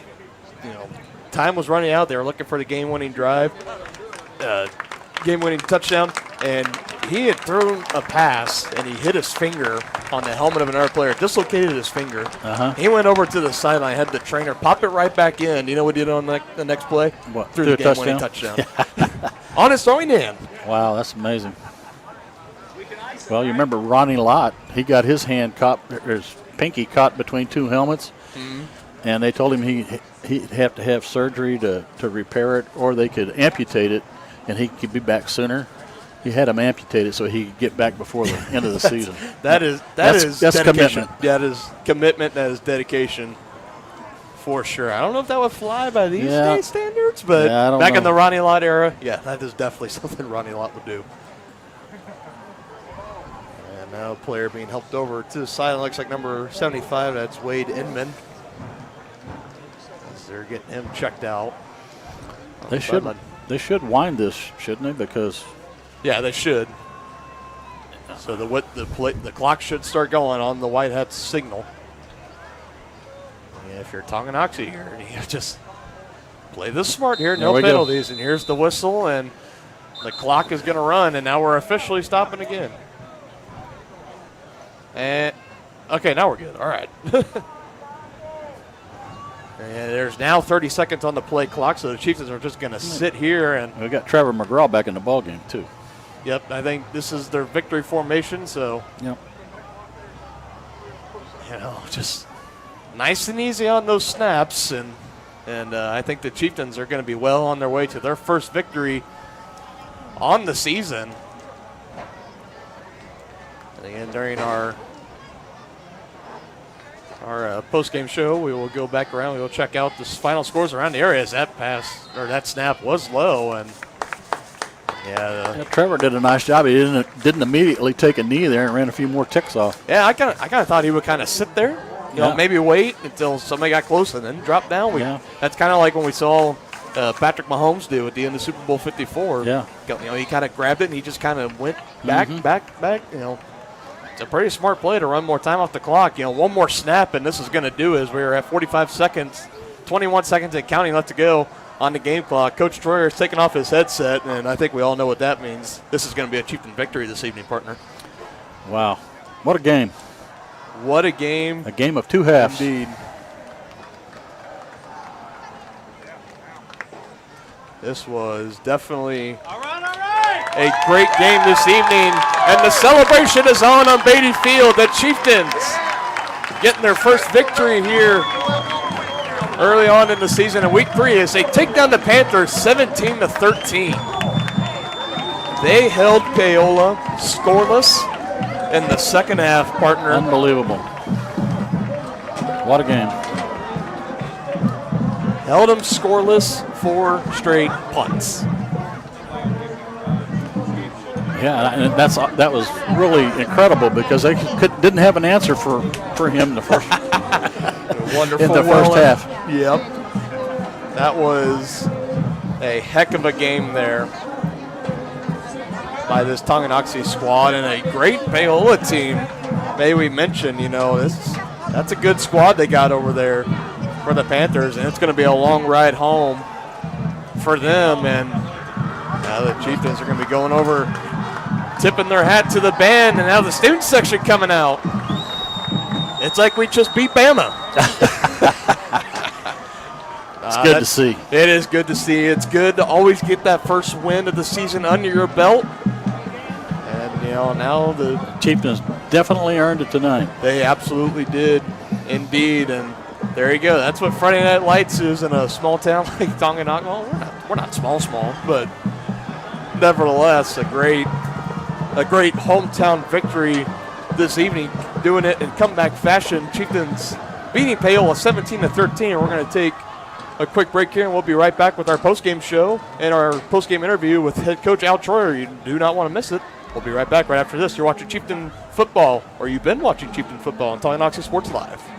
At Kansas Insurance, we know one size doesn't fit all. In fact, our whole mindset is based on customized policies for you and your families. We're local, and we do what we do because we care about you. Think of us as brokers for your insurance needs. Working with Kansas Insurance gets you the award-winning service and attention to detail that only an independent agency can provide. All across Kansas, we're here to help you manage and plan for all types of risk. Contact a local agent today. Kansas Insurance. Local, independent, serving you.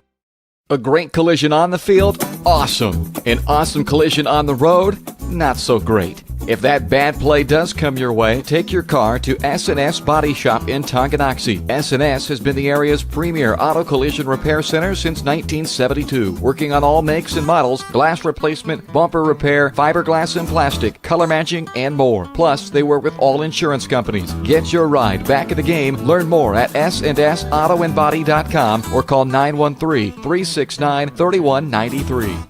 Shop local and save at Brothers Market in Tonganoxie, where we treat you like family. Brothers Market has great everyday deals throughout the store. Enjoy fresh cut steaks from the meat department, the freshest fruits and vegetables from the produce aisle, and savor the flavors from the bakery. Check out their weekly ad to get the best deals on what you need. From apples to aspirin, Cool Whip to cool crisp lettuce. Brothers Market, open daily. Learn more at shopbrothersmarket.com.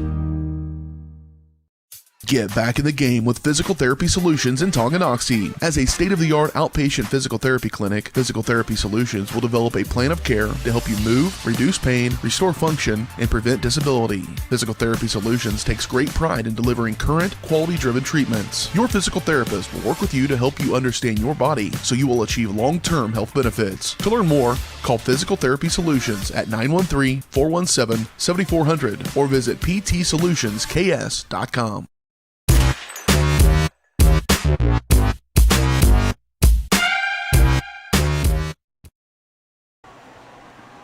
And welcome back here to Beatty Field as the celebration is starting to wind down there on the field as the Tonganoxie Chieftains breaking it off with the student section, the cheer, and the dance team after securing their first win of the 2021 football season in a Frontier League matchup against the Paola Panthers. And partner, this was a game like we talked about last year. It was a really close contested game, and it was the only regular season loss that the Chieftains suffered. And now, coming back, getting a little bit of revenge this year, and it's got to be extra sweet because, like we mentioned, first win of the year. Yeah, no question. And it looks like Coach Al Troyer is making his way up here to the press box, so yep, he is. We hope to have a few words with him in just a few. Yep, he is coming up here, and again, we appreciate the time with Coach Troyer here for our post-game interview. And yeah, we were sad that we missed him last week, but now making his triumphant return. Watch your feet. Got a bunch of wires tangled up and around here. I'm going to turn the lights on so we can see in here. Hey, there we go. And he's Congratulations, Coach. Congratulations. What a game, huh? That was awesome. It's got to feel great. How's it feel to get that first win of the season, Coach? It's not only the first win. Our kids responded. Down 0-2, come in and Paola team. I don't care what people think about Paola. They're a great program. Coach Dumper does a great job over there, and to get a win, this is our first time to beat Paola. Wow. But it's also the first time we played them here. Right. And so we did the jamboree with them, but Coach Dumper, like I said, does a great job. It was a great fought game. Our kids responded. No question. Our kids responded this week.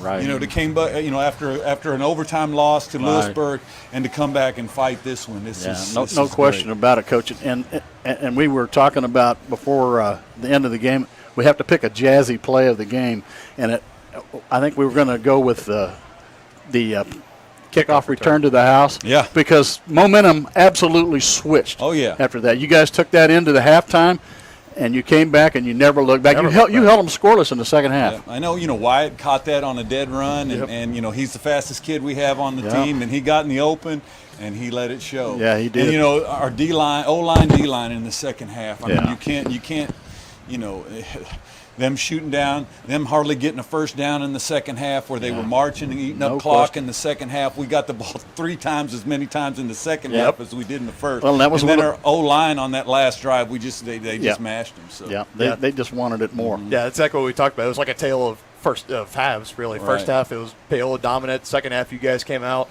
completely dominated offensive side, held them to 4 straight punts. Yep. In the second half, that's got to speak huge to that defense. Up front, we did both sides of the ball. Those kids, they dug down and they found a way to win.